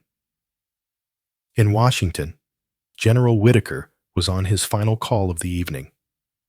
Ava, it's your godfather, Uncle Harry. Ava Washington's voice was warm with affection. This is a surprise. It's not even my birthday. I need a favor, sweetheart. A big one. Name it. No hesitation. I need you to help an old friend. His name's Eli Turner, and he's in a storm. Ava, a driven civil rights attorney who had made a name for herself taking on police brutality cases, sat up straighter in her chair. What kind of storm? The kind that needs someone with your particular skills to navigate, Whitaker replied. Pack a bag. I'm sending a car for you in an hour. You know I have court tomorrow. This is more important. This man saved my life, Ava. And now it's our turn to save his. There was a brief silence on the line then. I'll be ready. As Whitaker hung up, he looked at the photograph on his desk. Himself much younger, standing beside Eli Turner and their unit in Afghanistan. Brothers in arms. Hang in there, Sergeant, he murmured. The cavalry is on its way. The morning sun cast long shadows across Riverbrook streets as a sleek black sedan pulled into the parking lot of the Pine Grove shelter. The worn brick building had once been a textile factory before being converted into a temporary haven for those without homes. 3 days had passed since the incident at the Red Rail Diner, and while the local police had gone, unusually quiet tension hung in the air like the threat of an approaching storm. Ava Washington stepped out of the car, her tailored navy suit and confident stride marking her immediately as an outsider. At 34, she'd built a reputation as one of the most formidable civil rights attorneys on the East Coast, specializing in cases of police misconduct. The daughter of a judge and goddaughter to General Whitaker, she moved through the world with the assurance of someone who knew exactly where she belonged. Inside the shelter's common room, Eli sat alone at a corner table, a steaming cup of coffee between his hands. His eyes tracked Ava the moment she entered, assessing her with the quiet vigilance that had kept him alive through 3 tours in Afghanistan and 5 years on the streets. Mr. Turner. Ava approached, extending her hand. I'm Ava Washington. General Whitaker sent me. Eli regarded her for a long moment before accepting the handshake. The general's moving fast. Usually takes the military a decade to respond to anything. A hint of a smile touched AA's lips. Harry. General Whitaker said you might be resistant to help. He also said you're too smart to turn it down when you need it. I've been handling my own problems for a long time, Ms. Washington, Eli replied, gesturing to the empty chair across from him. Not sure what a fancy lawyer from D.C. can do about small-town cops with attitudes. Ava set her briefcase on the dough table and took a seat. Those small-town cops with attitudes violated your civil rights, Mr. Turner, and based on what I've started digging up, you're not their first victim." She leaned forward, her voice dropping. "This isn't just about what happened to you at that diner. This is about a pattern of abuse that's been going on in this town for years." Eli's expression remained impassive, but something flickered in his eyes, a spark of the same righteous anger that had driven him to rescue Whitaker under enemy fire all those years ago. "I'm not looking to start a war," he said quietly. "With all due respect, Mr. Turner," Ava replied. "The war already started. You just happened to be on the front line." After a moment, Eli nodded almost imperceptibly. "What do you need from me? For starters, your full story, and then I need to meet the waitress who recorded the incident." An hour later, Rachel nervously handed over her phone to Ava in the back booth of a coffee shop 3 towns over.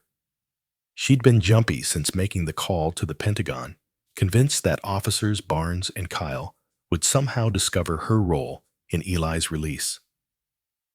"I have the full video from my phone," Rachel explained, her voice barely above a whisper. "And I went back to the diner the next morning and downloaded a copy of the security footage too. My friend Mark works there and has access to the system." Ava raised an eyebrow, impressed. "That was smart thinking. I kept thinking about what would have happened if I hadn't made that call." Rachel admitted what they might have done to him in that cell when no one was watching. She twisted a paper napkin between her fingers. "My brother Jameson is at the police academy. He wanted to be a cop to help people. I always thought. I never realized." "Most officers do want to help," Eli said gently. "It's the ones who want power you have to watch for." Ava spent the afternoon reviewing the footage, making notes, and building the foundation of a legal kit. By evening, she had started digging into the records of officers Barnes and Kyle. "Multiple use of force complaints," she told Eli as they sat in her motel room, papers spread across the bed. "All dismissed, no disciplinary action taken." She held up a list. "And these are just the ones that were formally filed. I'm betting there are dozens more that never made it to paper." Eli nodded grimly. People without homes learn quickly that the system rarely works in their favor. What's strange is that several complainants mysteriously disappeared or recanted. Ava continued, frowning at her notes. One man, Lloyd Jenkins, filed a brutality complaint against Officer Kyle last year. 2 days later, he withdrew it, claiming he'd been confused. A week after that, he apparently left town. No forwarding address, or they made him disappear.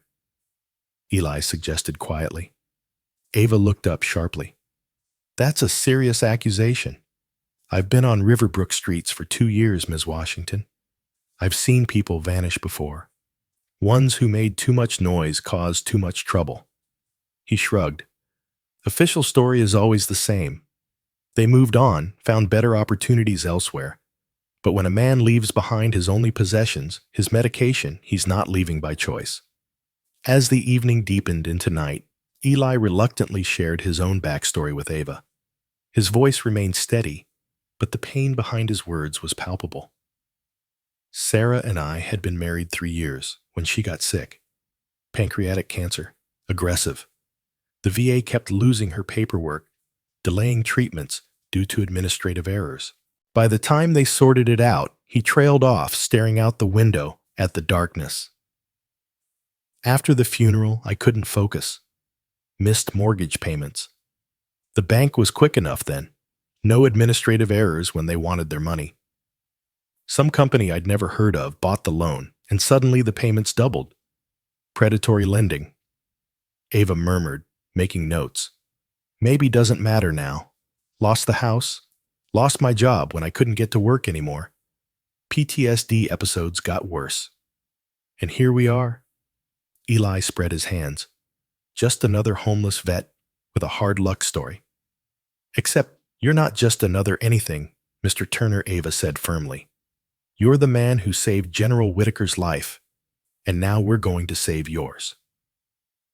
The next morning, as Ava continued her investigation, she uncovered something disturbing. A pattern emerged from email records she'd obtained through legal channels, references to a group called the Shield Man. It seems to be some kind of network within the police department, she explained to Eli and Rachel over lunch. Officers who operate outside normal protocols under the guise of protecting the community from undesirable elements. Rachel polled, "That sounds like something from a bad movie." "Unfortunately, it's all too real," Ava replied. And based on these communications, both Barnes and Kyle are members, along with at least 6 other officers in the department, including Captain Brick, who heads the Internal Affairs Division. "The fox guarding the henhouse," Eli muttered. Throughout the afternoon, Ava interviewed other unhoused individuals in Riverbrook. Their stories painted a disturbing picture: systematic harassment, unexplained injuries during arrests, belongings lost while in custody, and in several cases, people being transported miles outside town limits and abandoned in the middle of the night. They call it helping them move on to better opportunities. An elderly man named Frank explained his weathered face, a map of deep lines and old scars. "Happened to my buddy Thomas last winter. They picked him up for loitering outside the library. Next thing I know, they drop him 20 meters out with no coat in a snowstorm. Found him 3 days later, frozen to death in a drainage ditch." Each story added another piece to the puzzle. The Shield men weren't just corrupt cops. They were conducting a deliberate campaign to rid Riverbrook of anyone they deemed unworthy. When Ava attempted to file a formal complaint with the district attorney's office, she hit an unexpected wall. "I'm sorry, Miss Washington." The assistant DA, a nervous young man named Alan Parker, told her, "But I can't accept these documents without proper authorization from local law enforcement." "That's not correct, and you know it," Ava challenged him. "A civil rights complaint can be filed directly with your office, especially when it involves allegations against the police department itself." Parker's eyes darted to the door, then back to Ava. "Look," he whispered, leaning closer. "You don't understand how things work here. These allegations you're making, they won't go anywhere." "They never do. Are you being threatened, Mr. Parker?" He straightened abruptly. "I think our meeting is over. Good day, Ms. Washington." That evening, Rachel burst into Ava's motel room, her eyes wide with fear and excitement. "My brother just called me," she said breathlessly. "Jameson, he wants to talk to you. He says he knows things about Barnes and Kyle, things that could help your case." 30 minutes later, Jameson Miller sat across from them in Ava's room, his police academy cadet uniform neatly pressed, his young face a mixture of determination and terror. "Barnes beat a man to death 3 years ago," he said without preamble. "A homeless guy with schizophrenia who was having an episode outside the convenience store on Maple. They said he attacked Barnes, but the store owner's statement didn't match the official report." "How do you know this?" Ava asked, recording the conversation with Jameson's permission. "Captain Brick uses these stories as training examples for cadets from Riverbrook," Jameson explained, unofficial sessions off the record. He calls it the real education. How to write reports that protect the department while serving justice. That's how he phrases it. And the dead man's name, Ava asked David West. "The report calls it death by misadventure," Jameson replied. "But I heard Barnes bragging about it at a barbecue last summer. Called it taking out the trash." The next morning, Rachel was fired from her job at the Red Rail Diner. The official reason was excessive absences, but the truth quickly became apparent when her name was leaked online as the person who had recorded the confrontation with Eli. Local social media exploded with accusations. Rachel was anti-police, a traitor to the community, someone who sided with vagrants over law enforcement. Death threats filled her inbox. Someone threw a brick through her apartment window with a note. Cop haters get what they deserve. They're trying to make an example of you, Eli told her as he helped board up her broken window that evening. Intimidation is their first response. It means you've got them worried. Rachel wiped angry tears from her eyes. I can't believe this is happening. All because I recorded something that actually happened. Because I didn't want them to hurt you. They always hit truth first, Eli said, hammering a nail with precise measured strokes. Then they lose. Later that night, as Ava returned to her motel from a late dinner, a pickup truck swerved toward her on the otherwise empty road. She jerked the wheel hard, barely avoiding a collision, as the truck roared past its occupants shouting obscenities. When she reached her room, she found the door ajar. The place ransacked, her laptop missing. This isn't just about intimidation anymore, she told Eli when he arrived in response to her urgent call. They're actively trying to silence us. Eli surveyed the destroyed room with the calm assessment of a combat veteran. Then it's time we fight back, not their way, our way. What did you have in mind? Ava asked. I need to make a phone call, Eli replied, to an old friend who specializes in unconventional warfare. The next morning, Eli stood at a payphone outside a gas station on the edge of town. He'd insisted on using a landline rather than a cell phone. Old habits of operational security dying. Hard, he dialed a number from memory and waited. Q's Tech Haven. A cheerful voice answered. We fix what others can't. How can I help? The Eagle needs new talents, Eli replied, using a recognition phrase from their service days. A beat of silence then. Is that really you, man? It's me, Q, and I need your help. Quincy Q. Morales had been the communication specialist in Eli's unit, a technical genius who could make radio signals reach through mountains and jury satellite uplinks from scrap metal. An IED had taken both his legs below the knee 6 months before their tour ended, but it hadn't diminished his skills or his spirit. Eli had carried him 3 miles to an extraction point while under enemy fire, refusing to leave him behind even as Q begged him to save himself. Where are you? Q asked, his tone immediately shifting to business. Riverbrook, Pennsylvania, small town with big problems. I know it. That place has been on my radar for a while now. Local police have an unusually high rate of use of force incidents against homeless individuals. Q's keyboard clicked rapidly in the background. Give me 6 hours. I'll bring the cavalry. True to his word, 6 hours later, a modified van with the logo Q's Tech Haven painted on the side pulled into the parking lot of Ava's new motel.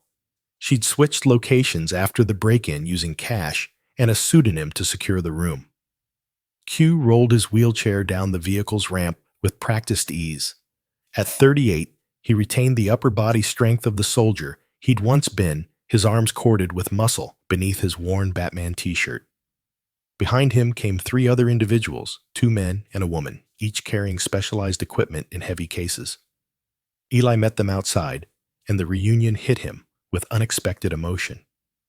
He and Q clasped forearms in the grip they'd used in Afghanistan, both men's eyes suspiciously bright. Still getting into trouble, I see, Q said with a grin. Still pulling me out of it, I hope, Eli replied. Inside the motel room, introductions were made.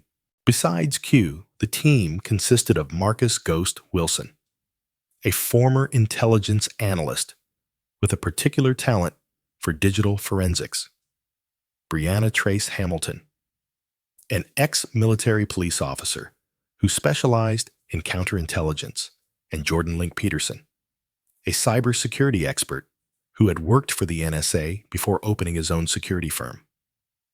We run a legitimate tech business, Q explained to a somewhat overwhelmed Ava and Rachel. But we also operate a nonprofit on the side, unofficial support for veterans who fall through the cracks of the system, especially when they're being targeted by corrupt authorities. Is that legal? Rachel asked hesitantly. Trace smiled. We operate in gray areas, but we never break the law. We just find information that's already there, waiting to be discovered. We're digital archaeologists, Link added. We dig up buried secrets. And in my experience, Ava said, her legal mind quickly adapting to the new allies. Evidence is admissible regardless of how embarrassing it might be for the perpetrators, as long as it was legally obtained. Exactly. Q nodded. Now let's talk strategy. Within hours, Q's team had converted the motel room into a command center. Multiple laptops were worked together. Specialized equipment monitored police band radio, and Ghost had even managed to tap into the traffic camera feed covering most of downtown Riverbrook. First priority is establishing secure communications, Q explained as he handed out encrypted phones to everyone. These can't be tracked or tapped. Use them exclusively from now on. Second, Trace continued. We need to map the network of VI corruption. Who's connected to whom? Who gives the orders? Who carries them out? And third, Link added, we follow the money. Corruption. This systematic usually has financial motives somewhere in the chain. As the technical team set up their equipment, Eli brought Rachel aside. This might get dangerous, he warned her. You don't have to stay involved. Rachel straightened her shoulders. They threatened me, destroyed my reputation, and tried to run Ms. Washington off the road. I'm already involved, and I'm not backing down now. Eli nodded, recognizing the same determination he'd seen in young soldiers facing their first combat mission. Just be careful. These people play dirty. Over the next 3 days, Q's team worked tirelessly, piecing together the digital footprint of the Shieldmen. They intercepted emails, analyzed police reports, and cross-referenced incidents against official records. We found something Ghost announced on the evening of the third day. Encrypted payments made to several Riverbrook police officers, including Barnes Kyle and Captain Brick. Source, Eli asked, peering over Ghost's shoulder at the screen. A private defense contractor called Falcon Course Ghost replied. They've been making regular transfers through a series of shell companies. The amounts range from $2,000 to $5,000 per month, depending on the officer's rank. What's Falcon Core's business? Ava asked, already taking notes. Trace pulled up another screen. Officially, they provide security consulting and equipment to law enforcement agencies across the country. Unofficially, she trailed off, frowning at her display. This is interesting. They've been buying up property all over Riverbrook and the surrounding areas through subsidiary companies. Properties where Eli pressed. Link tapped rapidly on his keyboard, then turned his screen to show a map of Riverbrook with dozens of highlighted locations, mostly in what used to be working-class neighborhoods areas with high concentrations of rental properties and public housing, and areas with high concentrations of homeless encampments, Eli added grimly. They're gentrifying, and we're in the way. While Q's team continued their digital investigation, Ava began interviewing other homeless veterans in the area. Their stories formed a disturbing pattern that matched what they were discovering through the data. They targeted us, specifically explained a woman named Diane Miller, who had served as a military nurse in Iraq. Police would show up at our campsites, confiscate our belongings for health and safety violations, and tell us to move on. If we refused, they'd arrest us on trumped-up charges. Did they ever mention where they wanted you to go? Ava asked. They'd tell us to head to Maplewood or Grantsville. Diane replied, naming towns over 20 miles away, said they had better services for veterans there. But when we'd arrive, we'd find those towns had even stricter anti-amping ordinances and no shelter space. With each interview, the picture became clearer. A coordinated effort to push the homeless population, particularly veterans, out of Riverbrook entirely. Meanwhile, Officer Jameson Miller had agreed to wear a wire during his training sessions with Captain Brick. The risk was enormous, but Jameson was determined to expose the corruption that had infiltrated the profession he'd once idealized. Remember, Ava cautioned him before he left for the station. Don't push for information. Just listen and respond naturally. The more relaxed they are, the more likely they'll speak freely. Jameson nodded nervously, adjusting the nearly invisible wire beneath his uniform shirt. I understand. I won't let you down. The recording he brought back that evening exceeded their expectations. Not only had Kyle and Barnes openly bragged about cleaning out trash and getting bonuses for every bust, but Captain Brick had explicitly mentioned the arrangement with Falcon Corps. The company needs these properties clear by end of quarter. Brick had told the cadets during an unofficial briefing. Every vagrant you remove puts money in the city's pocket and ours. It's a win-win. But what about those who won't go? A cadet had asked. That's why we have the holding cells in the old warehouse, Brick had replied casually. Sometimes people need extra persuasion to understand they're not welcome here anymore. Rachel, who had been quietly supporting the team's efforts while searching for a new job, suggested a different approach to bring public attention to the situation. People respond to faces to real stories, she explained. What if we created short videos about the veterans being targeted, humanize them, show their service, their struggles, and how they're being treated now? With Q's technical assistance, Rachel began filming many documentaries featuring willing veterans. She edited them carefully, contrasting their honorable service with their current treatment by Riverbrook authorities. The first video featuring Eli's story was uploaded to social media platforms on a Thursday evening. By Friday morning, it had over 1 million views. The response was immediate and overwhelming. Local news stations picked up the story. National veterans organizations issued statements of support. Justice for Eli began trending on social media. The pressure forced Judge William Harmon, who had expugned multiple excessive force complaints against the Shield Man, to agree to a meeting with Ava. Under careful questioning and with the implied threat of exposure, the judge revealed a disturbing truth. Broick has files on everyone, he admitted, his hands trembling as he poured himself a third whiskey.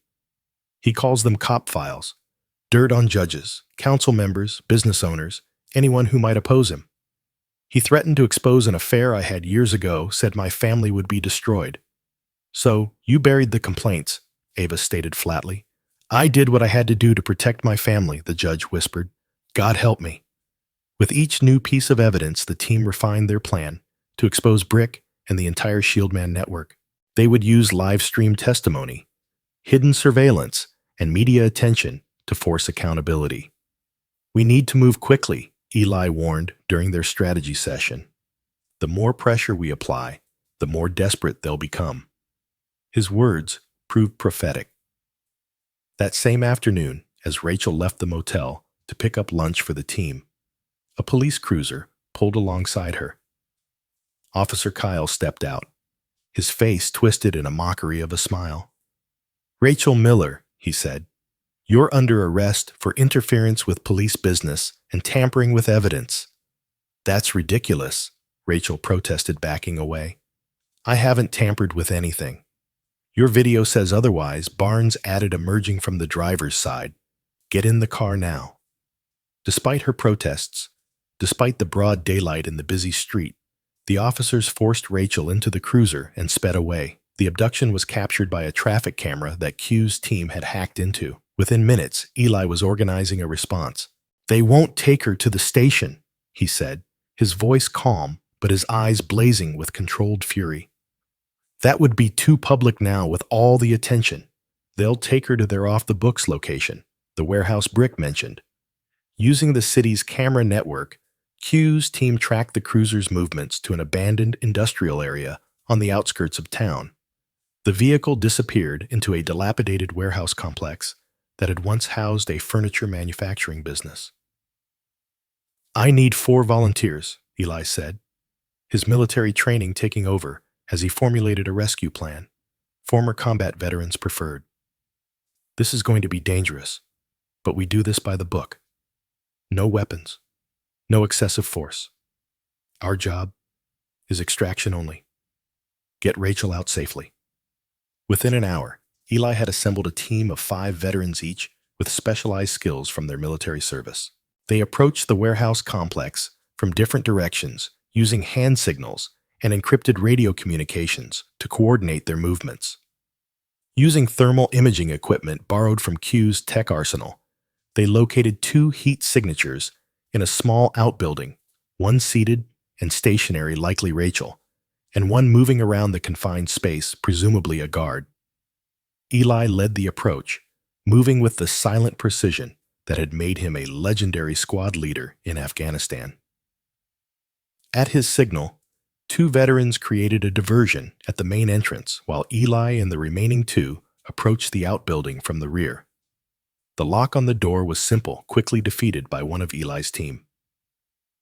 Inside, they found Rachel tied to a chair, a bruise forming on her cheek, but otherwise unharmed.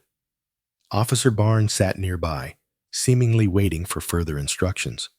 The officer reached for his weapon, but Eli moved faster. With a single precise strike, the same technique he'd used to disarm insurgents in close-quarter combat, he knocked Barnes unconscious. "Are you hurt?" Eli asked Rachel as he quickly untied her restraints. She shook her head, adrenaline and relief making her voice tremble. "I'm okay." They were waiting for Brick to arrive. They kept asking about the evidence we've collected as E. They helped her to her feet. Rachel pulled a small recording device from her shoe. "I never stopped recording," she said with a shaky smile. "Not since they grabbed me." Eli's team melted away from the warehouse complex as quickly as they had arrived, leaving Barnes unconscious but unharmed. By the time police reinforcements arrived in response to the disturbance at the main entrance, Rachel was safely back at the motel, surrounded by the team, and already reviewing the damning audio she'd captured. "They admitted everything," she said, her voice steadier now as determination replaced fear. Kyle said, and I quote, "No one's going to believe a junkie or some homeless war freak. We bury people like that." Ava's expression was grim, but satisfied as she listened to the recording. This, combined with everything else we've gathered, is enough to bring this whole corrupt system down. Eli nodded, his eyes meeting Q's across the room. "Then let's bury them instead." The morning after, Rachel's rescue tension and determination filled the air in the makeshift command center. Eli sat quietly in a corner, watching as Q's team huddled around a laptop, the audio file from Rachel's recording playing for the 3rd time.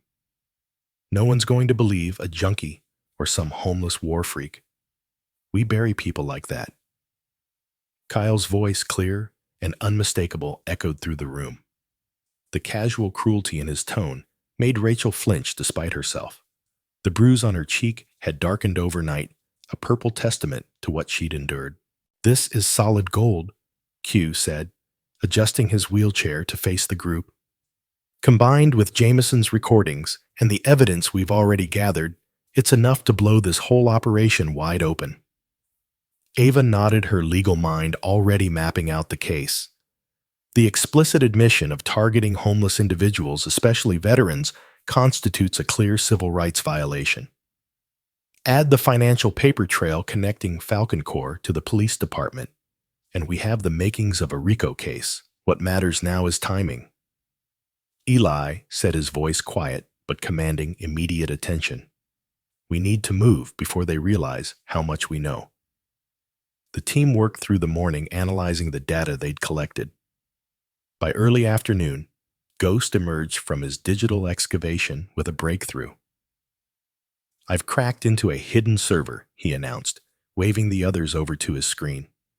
"It contains the entire vagrant suppression initiative dating back 3 years. Internal memos, officer evaluations based on removal quotas, payouts from Falcon Corps. It's all here." Trace leaned closer, scanning the files. "This goes beyond Riverbrook. Look at these distribution lists. Multiple towns coordinated efforts, shieldmen chapters embedded in police departments across 3 counties. It's a nationwide scandal waiting to erupt. Ava breathed, scrolling through page after page of damning evidence.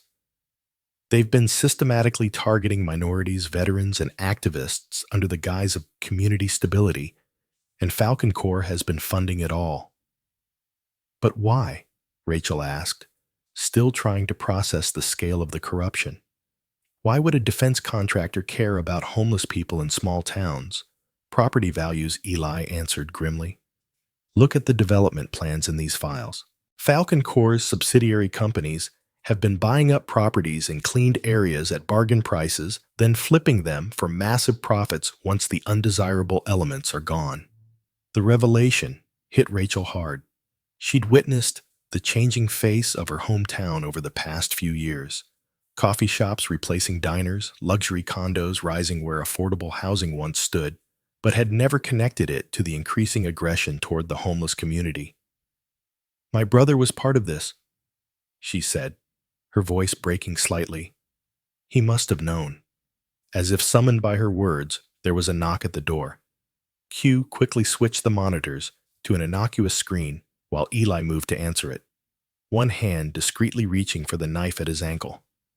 It was Jameson, still in his cadet uniform, but with dark circles under his eyes and a haunted expression on his young face. I need to talk to my sister, he said without preamble. Rachel stepped forward, crossing her arms defensively. What is it? Not here, Jameson replied, glancing nervously at the others. Privately? Eli shook his head slightly. Anything you need to say to Rachel, you can say in front of all of us. We've all earned that trust. After a tense moment, Jameson's shoulders slumped. I'm sorry, he said, looking directly at Rachel. I should have spoken up sooner. I knew. Not everything, but enough. Enough to know it was wrong. Then why didn't you? Rachel demanded, the hurt in her voice unmistakable. Jameson's eyes dropped to the floor. I was recruited right out of the academy by Brick. He said I had potential, that I could go far, if I understood how things really worked. His voice trembled slightly. Then he showed me a file. Pictures of you, your apartment, your daily schedule, he said. Your career starts with loyalty. Cross us, and your family pays the price. The room fell silent as his words sank in. Rachel's anger visibly deflated, replaced by a mixture of horror and sympathy. Textbook intimidation tactic, Eli commented, though his tone was gentler than his words. Use family as leverage. I tried to protect you by playing along. Jameson continued, finally looking up. But after what they did to you yesterday, I can't do it anymore. I won't be part of this. Ava stepped forward. We can protect you both, but we need everything you know. Names, operations, locations, all of it. Jameson nodded grimly. I'll tell you everything. As the day progressed, the pieces came together with alarming clarity. The Shieldmen operated as a shadow organization within multiple police departments, identifying and removing problem individuals to facilitate Falcon Corps' property acquisitions. Officers who participated received substantial bonuses, while those who questioned the operations found themselves marginalized or threatened.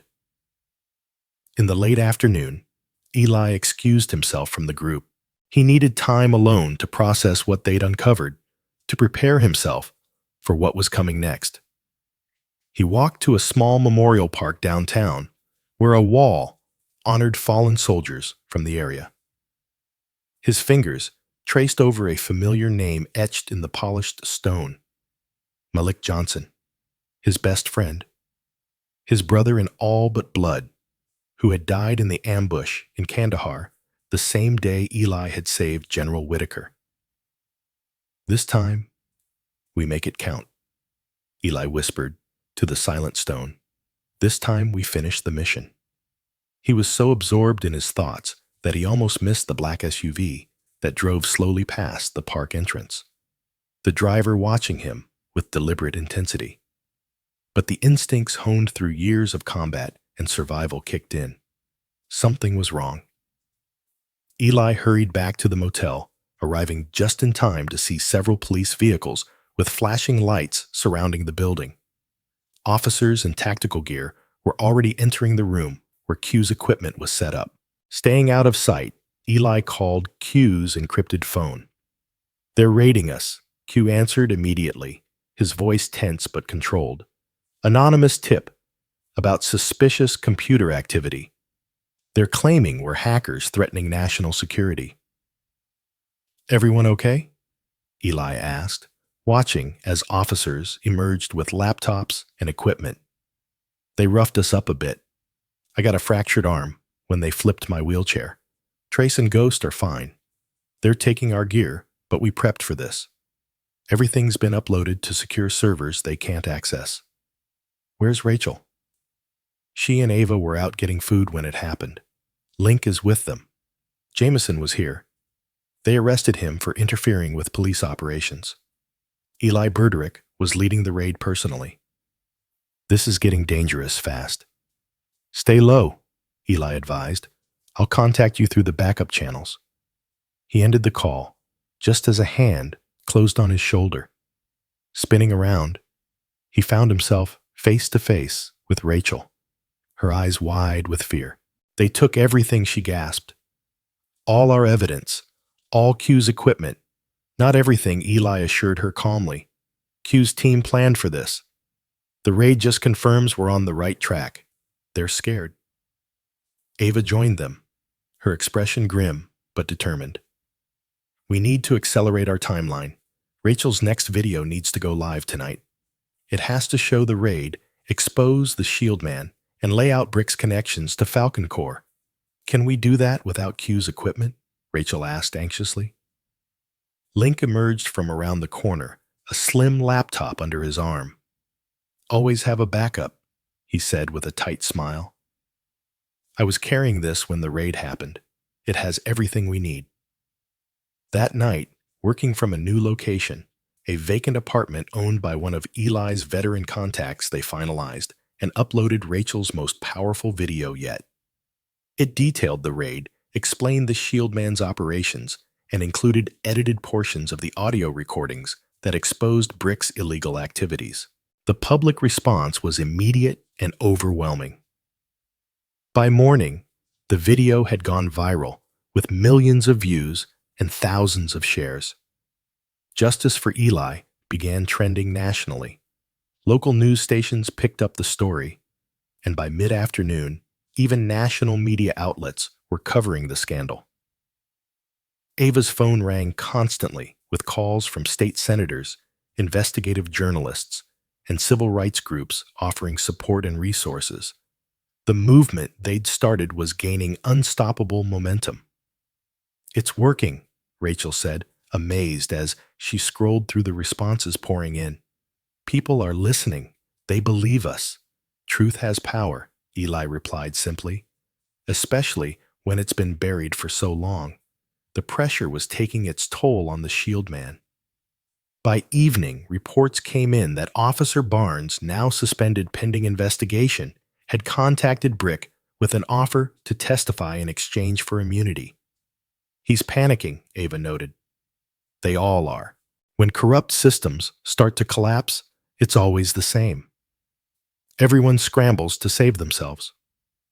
Eli nodded, but his expression remained troubled, which makes them more dangerous than ever. "Berderick won't go down without a fight, and he'll eliminate anyone he sees as a threat." As if confirming his words, Q called with disturbing news. Barnes had been found dead in an alley behind the police station.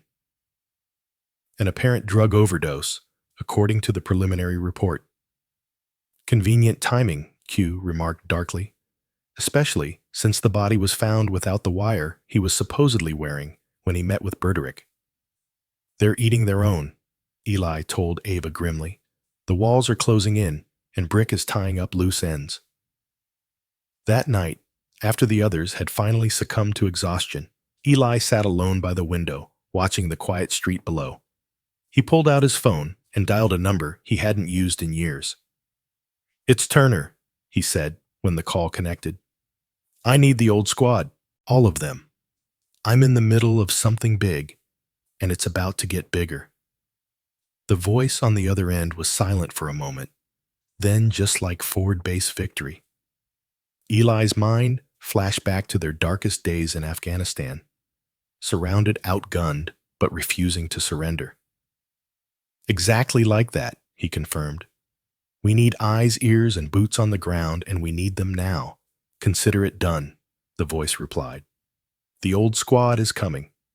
3 days later, Ava stood at a podium in Riverbrook's community center, addressing a packed hall of citizens, reporters, and cameras live streaming to a national audience. The town hall meeting she'd organized had drawn far more attention than anyone had anticipated, with people lining the walls and spilling out into the parking lot. "Today, we give voice to those who have been silenced," she began, her confident tone carrying to every corner of the room.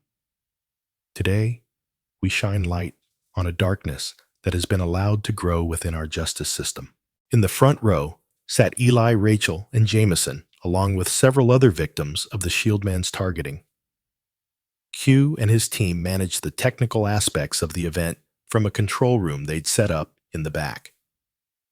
Over the past weeks, we have uncovered evidence of systematic civil rights violations against homeless individuals, particularly veterans in Riverbrook and surrounding communities. Ava continued, "This isn't about isolated incidents or a few bad officers. This is about an organized effort to criminalize poverty for the financial benefit of private interests." As she spoke, screens behind her displayed documents, emails, and financial records, all carefully selected to build an irrefutable case against the Shieldman and Falcon Corps. Across town, Captain Brick held his own hastily assembled press conference on the steps of the police station. Flanked by several officers, including Kyle, he presented a united front of righteous indignation. "These outrageous accusations are nothing more than an attack on law enforcement integrity," he declared to the small gathering of local reporters.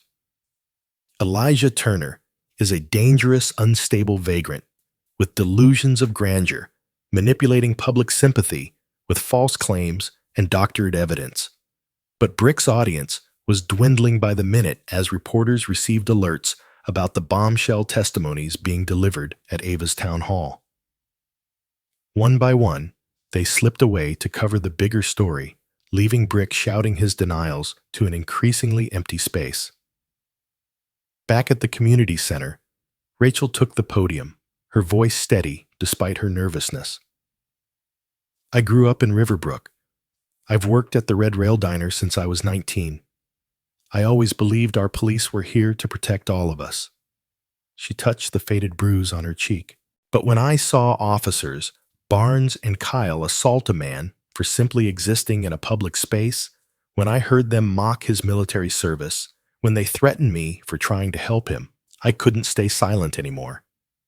Jameson followed his cadet uniform, replaced by civilian clothes, his young face solemn with responsibility. "I joined the academy because I wanted to serve my community," he began. "Instead, I was taught how to target the vulnerable, how to falsify reports, how to be part of a system that valued property over people." His voice broke slightly. "I'm ashamed of my silence, but I refuse to be silent anymore." One by one, victims shared their stories. A mother whose teenage son had been beaten by Kyle for sitting on a bench outside their apartment complex after curfew. An elderly veteran forced to abandon his meager possessions when officers threatened him with arrest for illegal camping. A small business owner pressured to call police anytime a homeless person lingered near his store. Each testimony built upon the last, creating a devastating portrait of systematic abuse and corruption. Finally, it was Eli's turn to speak. He approached the podium slowly, his posture military straight despite the weight of scrutiny. For a moment, he simply looked out at the crowd, his eyes finding each face establishing a connection that television cameras couldn't capture. "My name is Elijah Turner," he began, his deep voice cutting through the silence. "I served 3 tours in Afghanistan as a staff sergeant in the United States Army. I received 2 Purple Hearts and a Silver Star for actions in combat. I watched friends die defending the freedoms we all cherish." He paused, letting his words settle. "When I came home, my wife was diagnosed with cancer. The VA lost her paperwork. Administrative errors, they called it. By the time they sorted it out, she was gone. I lost my house to predatory lenders.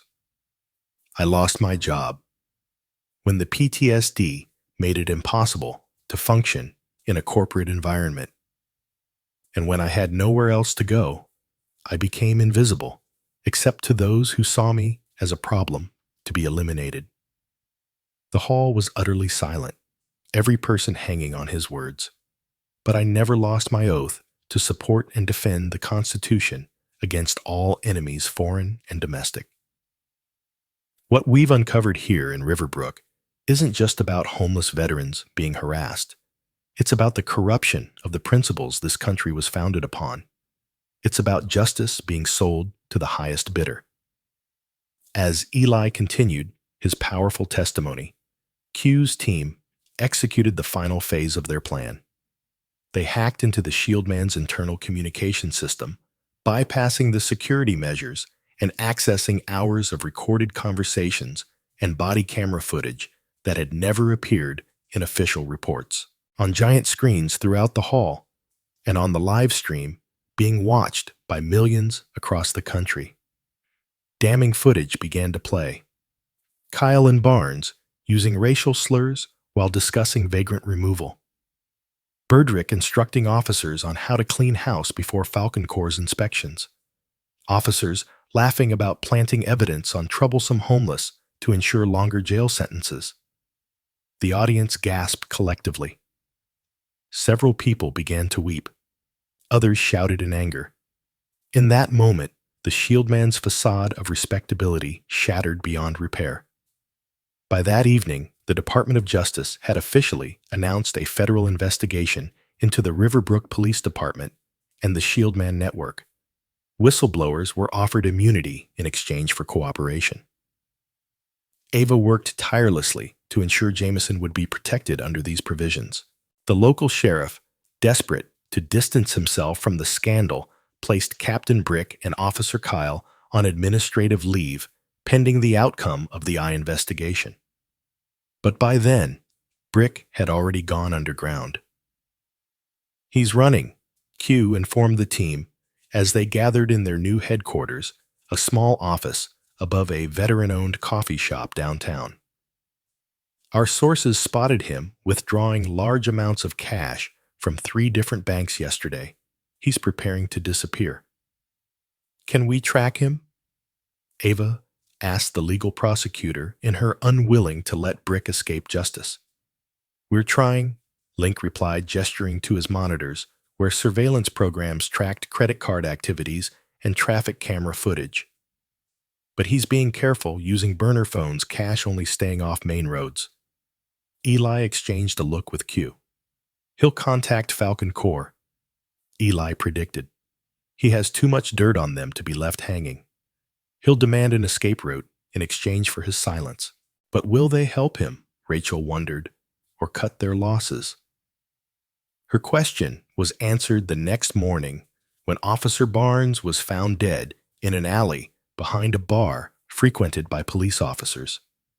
The official story claimed an overdose, but when Ava's team arrived at the scene, they discovered his police wire was missing, and the positioning of the body suggested he had been moved after death. "This wasn't an overdose," Eli stated flatly after examining the scene. "This was a hit. Barnes was going to talk, and someone made sure he couldn't. Falcor's cutting their losses."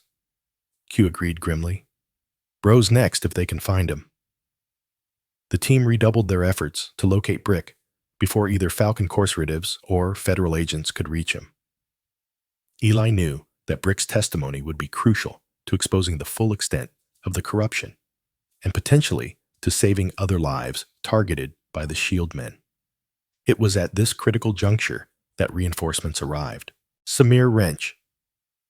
Talib pulled up outside their headquarters in a modified van filled with surveillance equipment, a master mechanic and drone technician during his service.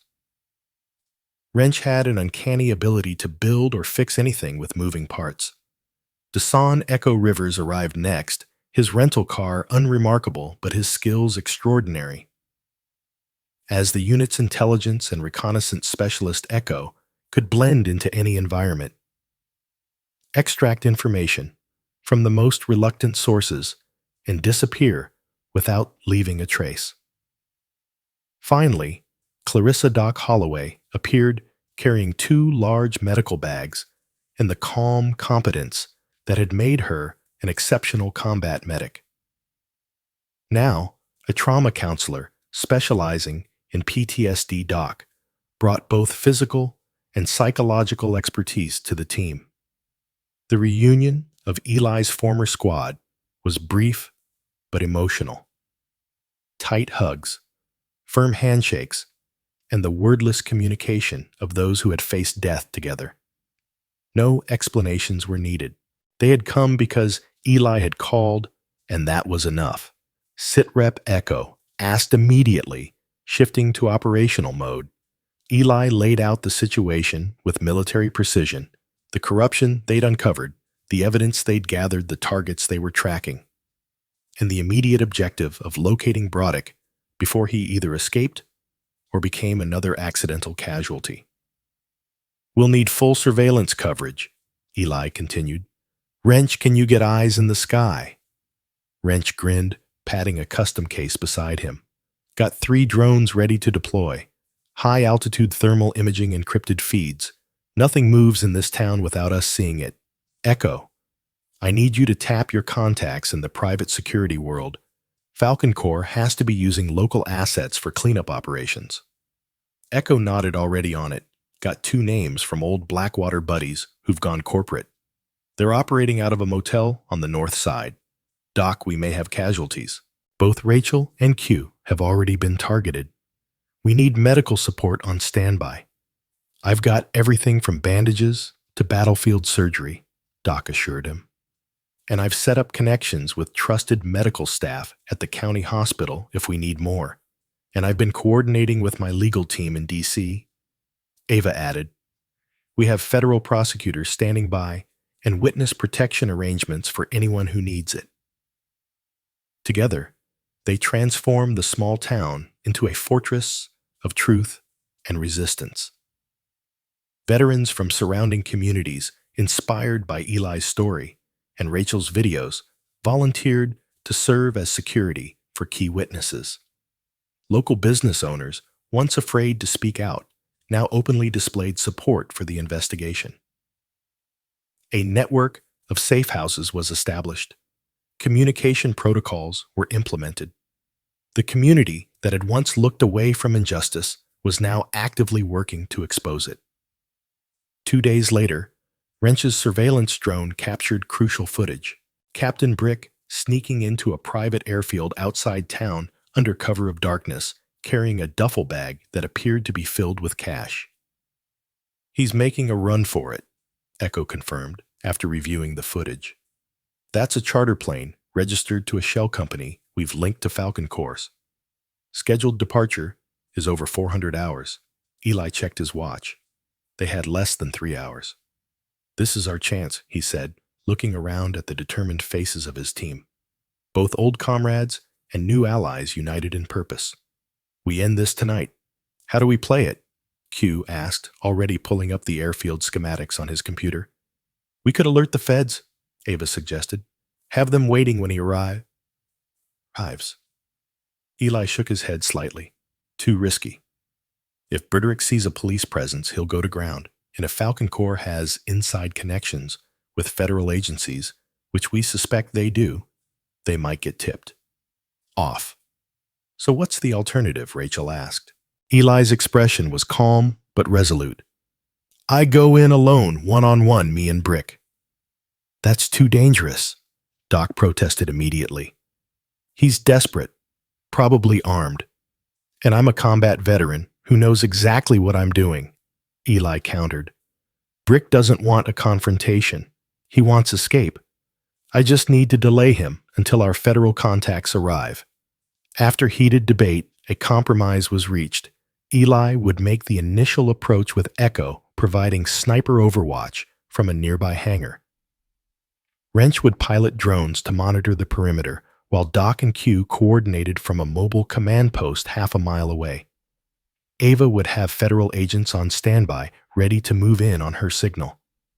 As the team made final preparations, Rachel pulled Eli aside. "Be careful," she said, concern evident in her eyes. "Brick has nothing left to lose." Eli's expression softened slightly. "People with nothing left to lose are actually the most predictable," he replied. "They only have one goal: survival. I understand that better than most." He checked his watch again. It was time. The final confrontation awaited. The veterans' war on home soil was about to reach its decisive battle. The private airfield lay quiet under a blanket of stars, a small island of concrete amid rolling farmland. A single runway stretched like a dark ribbon across the property, illuminated only by low blue lights that seemed to float in the darkness. The wind carried the scent of jet fuel and wet earth as Eli moved silently through the shadows. Every sense heightened. "Wrench status," he whispered into his comm unit. "Drone shows one heat signature in the hangar office." Wrench's voice replied softly in his ear. "Another approaching from the access road. Vehicle moving slowly, lights off, likely our target." "Echo, you in position." "Affirmative," came the calm response. "I have clear sight lines to both the hangar and the runway. If he makes any sudden moves, I can disable him non-lethally." Eli adjusted his position behind a fuel truck, giving himself a clear view of the small office attached to the main hangar. Inside, a figure moved restlessly. Probably the pilot waiting for his passenger. Headlights briefly swept across the access road before disappearing. A car door opened and closed. Footsteps crunched on gravel, growing closer. Captain Brick emerged from the darkness. A large duffel bag slung over his shoulder. Even from a distance, Eli could see the strain in his posture, the nervous way he kept glancing over his shoulder. The man was unraveling. Eli waited until Brick was halfway to the hangar before stepping out of the shadows, directly into his path. "Going somewhere?" Captain Berderick froze his hand instinctively, reaching toward his waistband where his service weapon would normally be. "Don't," Eli advised quietly. "My friends have you covered from multiple angles. This ends tonight, one way or another." Berderick's face, illuminated by the distant runway lights, twisted with contempt. "Turner, I should have known." He let his hand fall away from his waistband. "You just don't know when to quit, do you? I learned persistence in Kandahar." Eli replied, his voice steady as he maintained a careful distance. "Where did you learn to sell out your oath to serve and protect? Save the moral lecture," Brick sneered. "You have no idea how the real world works. Do you think anyone actually cares about homeless vets, about justice? It's all about money and power, always has been. And that justifies targeting people who serve their country, beating them, falsifying reports, driving them out of town like they're garbage to be disposed of." Brick laughed harshly. "You're a washed-up shell of what you once were, Turner. We provided a valuable service. The town improves. Property values go up. Everyone benefits. It's just business. You sent men to die for power." Eli replied, his voice low and intense. "I watched them die for people. That's the difference between us." For a moment, they stood in silent confrontation. Two men, representing opposite sides of a moral divide, too vast to bridge. Then Brick's expression shifted, a calculating gleam replacing the contempt. "What do you want from me?" "Money. I've got plenty." He patted the duffel bag. "Take half. Start over somewhere. A man with your skills could—" "I don't want your blood money," Eli cut him off.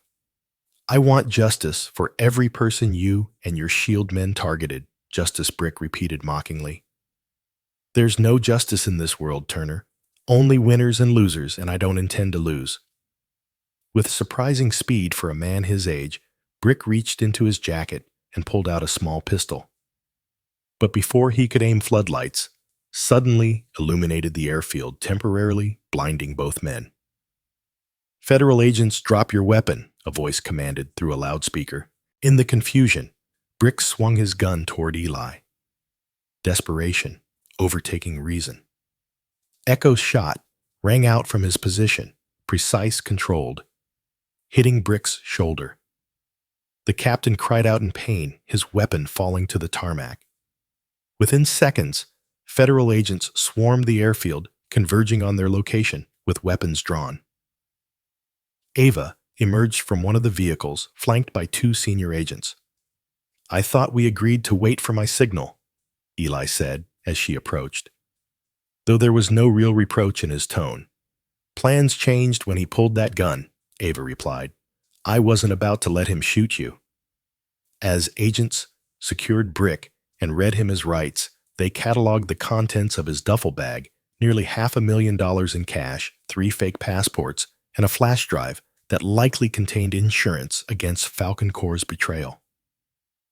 "Captain David Berderick, you're under arrest for civil rights violations, conspiracy, extortion, and attempted assault with a deadly weapon," the lead agent announced formally. "You have the right to remain silent." Berderick, clutching his wounded shoulder, glared at Eli with pure hatred. "This won't stick," he hissed as they led him away. "Falcon Corps has people everywhere. Judges, prosecutors, politicians. You've started a war you can't win." Eli watched him passively as they loaded Broderick into a vehicle. "The war started when you decided some lives were worth less than others," he said, though not loudly enough for Brick to hear. "And it ends when justice is served, no matter how long that takes." The federal investigation moved with unprecedented speed, largely due to the mountain of evidence Ava's team had assembled. 3 days after Brick's arrest, a formal hearing was convened at the federal courthouse in Pittsburgh. The case had drawn national attention, with major news networks broadcasting live from outside the building. Inside the packed courtroom, Ava presented the complete Shieldman case, hundreds of pages of abuse collusion and cover-ups. She used Rachel's footage, cued data, and testimonies from victims across the country to paint a comprehensive picture of systematic civil rights violations orchestrated by police departments and funded by corporate interests. "What we've uncovered is not just a local issue," she told the judge, her voice ringing with controlled passion. "The Shieldman network operates in at least 7 states, targeting vulnerable populations, particularly homeless veterans, to facilitate corporate land grabs disguised as community improvement initiatives." The judge, an imposing woman with decades of civil rights experience, listened intently as Ava laid out the case. When the hearing concluded, she issued immediate injunctions against all identified Shieldman chapters and ordered a nationwide investigation into Falcon Corps. In the days that followed, media attention intensified. Major news anchors conducted special reports on the scandal. Senate committees announced hearings. Public outrage swelled as more victims came forward with their stories. Eli found himself unexpectedly thrust into the spotlight. Veterans organizations requested his presence at rallies. Advocacy groups sought his endorsement. A prominent senator even called to personally invite him to speak before Congress. "I'm not a politician," Eli told Q after declining the 3rd interview request of the day. "I'm just a soldier who saw something wrong and tried to fix it. Sometimes That's exactly what people need, Q replied, looking up from his rebuilt computer system. Not politicians or celebrities, just someone who stands up for what's right, no matter the cost. The cost had indeed been high. Eli still had no permanent home, though a local veteran had offered him a spare room for the duration of the proceedings. His PTSD episodes had increased with the stress, leaving him sleepless and hypervigilant. And despite the growing support, he mourned for those who hadn't survived the shieldman's targeting, including his friend Thomas, who had frozen to death after being abandoned miles from town. Doc Holloway noticed his struggle. During a quiet moment at their temporary headquarters, she sat beside him, her medical training giving way to her counselor's intuition. "You're carrying them all," she observed gently. "Every veteran who didn't make it home. Every homeless person targeted by brick. You can't save everyone, Eli." "I know," he replied, staring at his callous hands, "but I'm still grieving for those I couldn't." "That grief is important," Doc acknowledged, "but so is recognizing what you've accomplished, what you've started. This movement, it's bigger than one town now. It's going to help thousands." After a long moment, Eli nodded. "Sarah would have liked that," he said quietly, referring to his late wife. "She always said my stubbornness would save me someday. She was right." Doc smiled.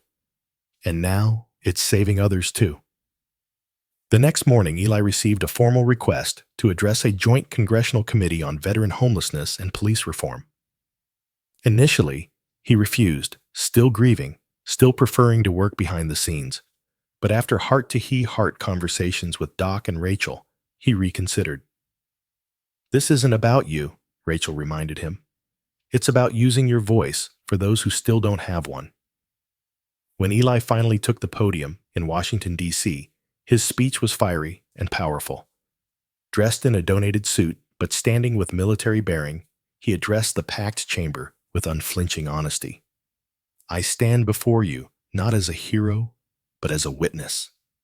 He began a witness to the suffering of those who serve their country, only to be abandoned by the systems meant to support them.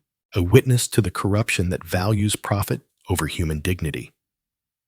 A witness to the courage of ordinary people who risked everything to expose the truth.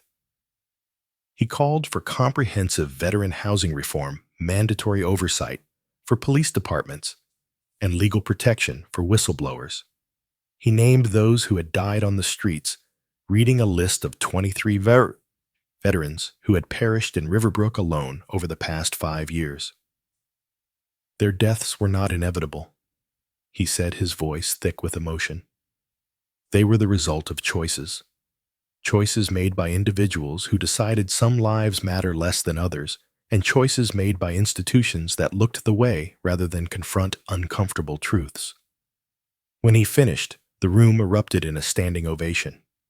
Even cynical legislators, who had initially attended only for the publicity, were visibly moved.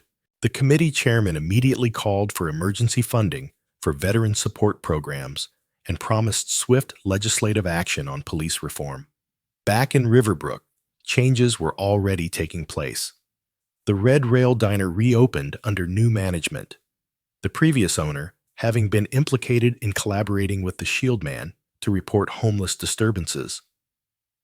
Rachel was offered her old job back, but she had found her calling elsewhere.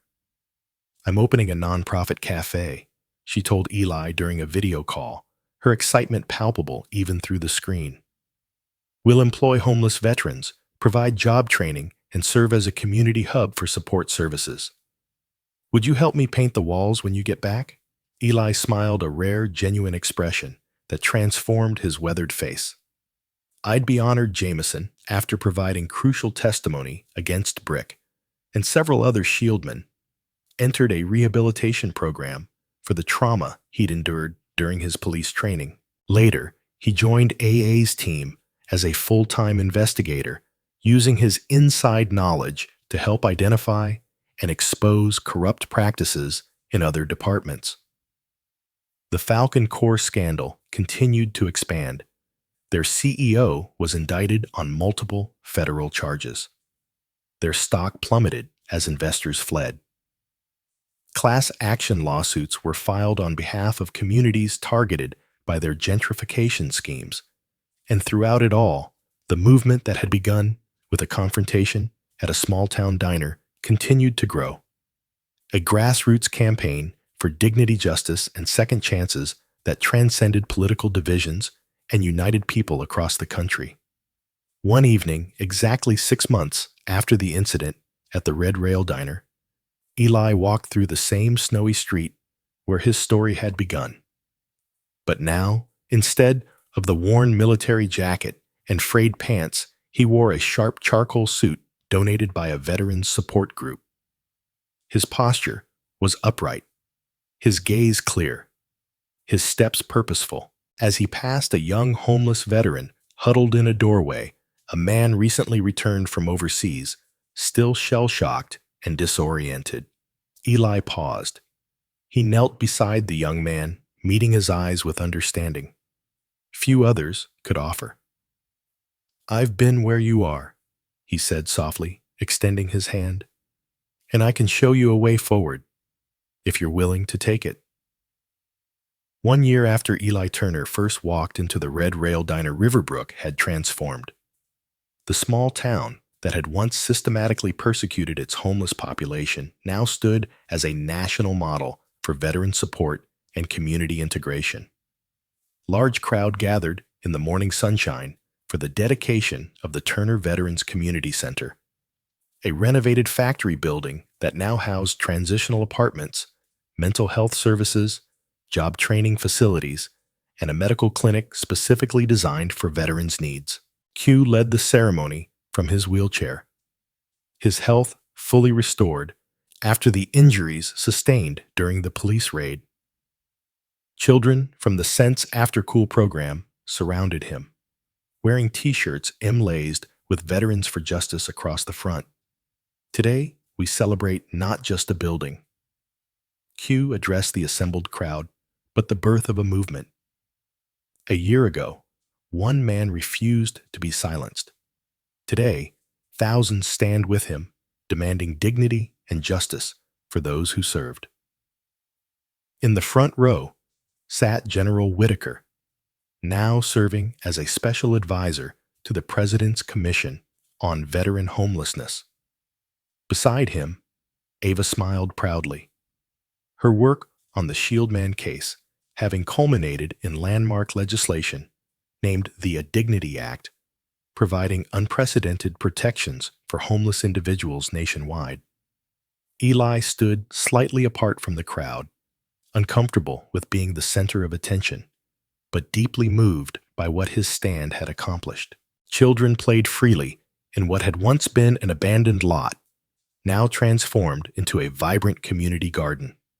Veterans who had previously hidden in the shadows now walked openly through town, their service honored rather than exploited. After the ceremony, Rachel approached him, camera in hand. The past year had seen her transition from waitress to full-time documentarian. Her powerful storytelling bringing human faces to systemic issues. "The premiere is tomorrow," she reminded him with barely contained excitement. The theaters completely sold out. Her feature film, The Veteran Who Wouldn't Bow, chronicled Eli's story, Ava's legal battle, and the fall of the Shieldmen. It had already won awards at 3 film festivals and had been picked up for national distribution, ensuring that what had happened in Riverbrook would never be forgotten. "You'll be there, right?" Rachel pressed, when Eli didn't immediately respond. "Wouldn't miss it," he assured her, though the thought of watching his life on screen made him deeply uncomfortable. "Your work matters, Rachel. It's keeping the pressure on systems that need changing." Her face softened. "I couldn't have done it without you." Across town, in a sleek office building that had once housed Falcon Corps' regional headquarters, AVA was launching a new initiative. Turner's Law would provide specialized legal support to wrongly accused or targeted homeless veterans with particular focus on small towns where such abuses often went unchallenged. "We're not just fighting individual cases," she explained to her team of passionate young attorneys. "We're changing the culture. We're making it impossible for corruption to hide behind badges or boardroom doors." The impact of their work had already spread far beyond Riverbrook. In the past year, 11 Shieldman chapters had been disbanded nationwide. 8 police chiefs had resigned or been indicted. Falcon Corps' predatory practices had been exposed in congressional hearings, leading to new regulations on corporate development in vulnerable communities. Doc Holloway, who had remained in Riverbrook after the initial crisis, opened a clinic specifically dedicated to PTSD recovery and mental health support for homeless veterans. She named it Malik's Hope, in honor of Eli's fallen friend from Kandahar. "Trauma doesn't have to be a life sentence," she told her patients. "With the right support, even the deepest wounds can heal." Through donations and a community fundraiser, Eli now lived in a modest home near the Veteran Center. Though simple, it represented stability he hadn't known since before his wife's Imbau death. Large windows led in abundant light, and a small garden in the backyard gave him a sense of purpose and peace. On a shelf by his window, he kept a wooden box containing dog tags, not just his own, but those of veterans who had died on Riverbrook streets before the Shieldmen were exposed. Each morning, he acknowledged them, a private ritual of remembrance and renewal. One afternoon, as spring buds began to appear on the trees outside his window, Eli carefully added another set of tags to the box, those belonging to Officer Barnes. "Even monsters were once boys," he murmured, closing the lid gently. He had obtained the tags from Barnes's sister, who had reached out after learning the full story of her brother's involvement with the Shield Man. The conversation had been difficult, but healing for both of them. A reminder that even in the darkest stories, humanity could be reclaimed. The ripples of change continued to spread. Rachel received a letter from a veteran in Texas. "I saw your film. I finally spoke out about what happened to me. The investigation starts next week. Thank you for being brave." Similar messages arrived almost daily now, from veterans finding their voices, from communities questioning their police departments, from ordinary citizens refusing to look away from injustice. What had begun as one man's stand for dignity had become a national conversation about who deserves protection under the law. At the local high school, Eli reluctantly agreed to speak to students about civic responsibility and moral courage. Despite his discomfort with public speaking, he recognized the importance of reaching young minds before cynicism and apathy could take root. "You don't need a uniform or a title to make a difference," he told the assembled teenagers. "You just need to recognize your own worth and the worth of every person around you." After his presentation, a troubled teen approached him hesitantly. "You think people like me can be heroes too?" the boy asked, his eyes downcast, his posture defensive, in the way of someone who expected rejection. Eli regarded him thoughtfully. "You already are," he said with quiet certainty. "You just haven't heard your story yet." The last Shieldman chapter was officially disbanded on a crisp autumn day, almost 18 months after Eli's confrontation with Barnes and Kyle. Department of Justice reforms had been passed, implementing strict oversight for police interactions with homeless individuals and mandatory reporting of all use of force incidents. The Veterans Community Center received a national honor for innovation in social services. General Whitaker, watching the ceremony broadcast from his D.C. office, felt his eyes fill with unexpected tears of pride. The young sergeant who had saved his life in Kandahar was still saving others in ways neither of them could have imagined. On a chilly evening in late November, Eli returned to the Red Rail Diner for the first time since his arrest. The place had been renovated, its atmosphere warmer and more welcoming under the new ownership. He chose the same stool at the counter where he had sat that snowy night nearly 2 years earlier. A young waitress approached with a coffee pot. "Can I get you something to eat, sir?" she asked with genuine warmth. "The special, please," Eli replied, the sense of déjà vu both painful and healing. When she returned with his meal, she set it before him with a smile. "It's on the house, sir. Thank you for everything you've done for our town." Eli started to protest, but the sincerity in her eyes stopped him. Instead, he simply nodded his thanks and began to eat. A simple meal made extraordinary by the context of how far things had come. After dinner, Eli made one final stop. At the newly completed memorial wall inside the community center, he carefully placed a framed photograph of Malik Johnson, his best friend, who had died in the ambush in Kandahar. The photo joined dozens of others, creating a mosaic of lives connected by service, sacrifice, and finally, remembrance. Children ran past in the corridor, their laughter filling the air as a tutoring program wrapped up for the evening. Volunteers chatted as they prepared for the next day's job fair. A therapy group for veterans with PTSD shared coffee in the lounge, their faces reflecting both past pain and present healing. Eli rested his hand on Malik's photo, the glass cool beneath his fingers.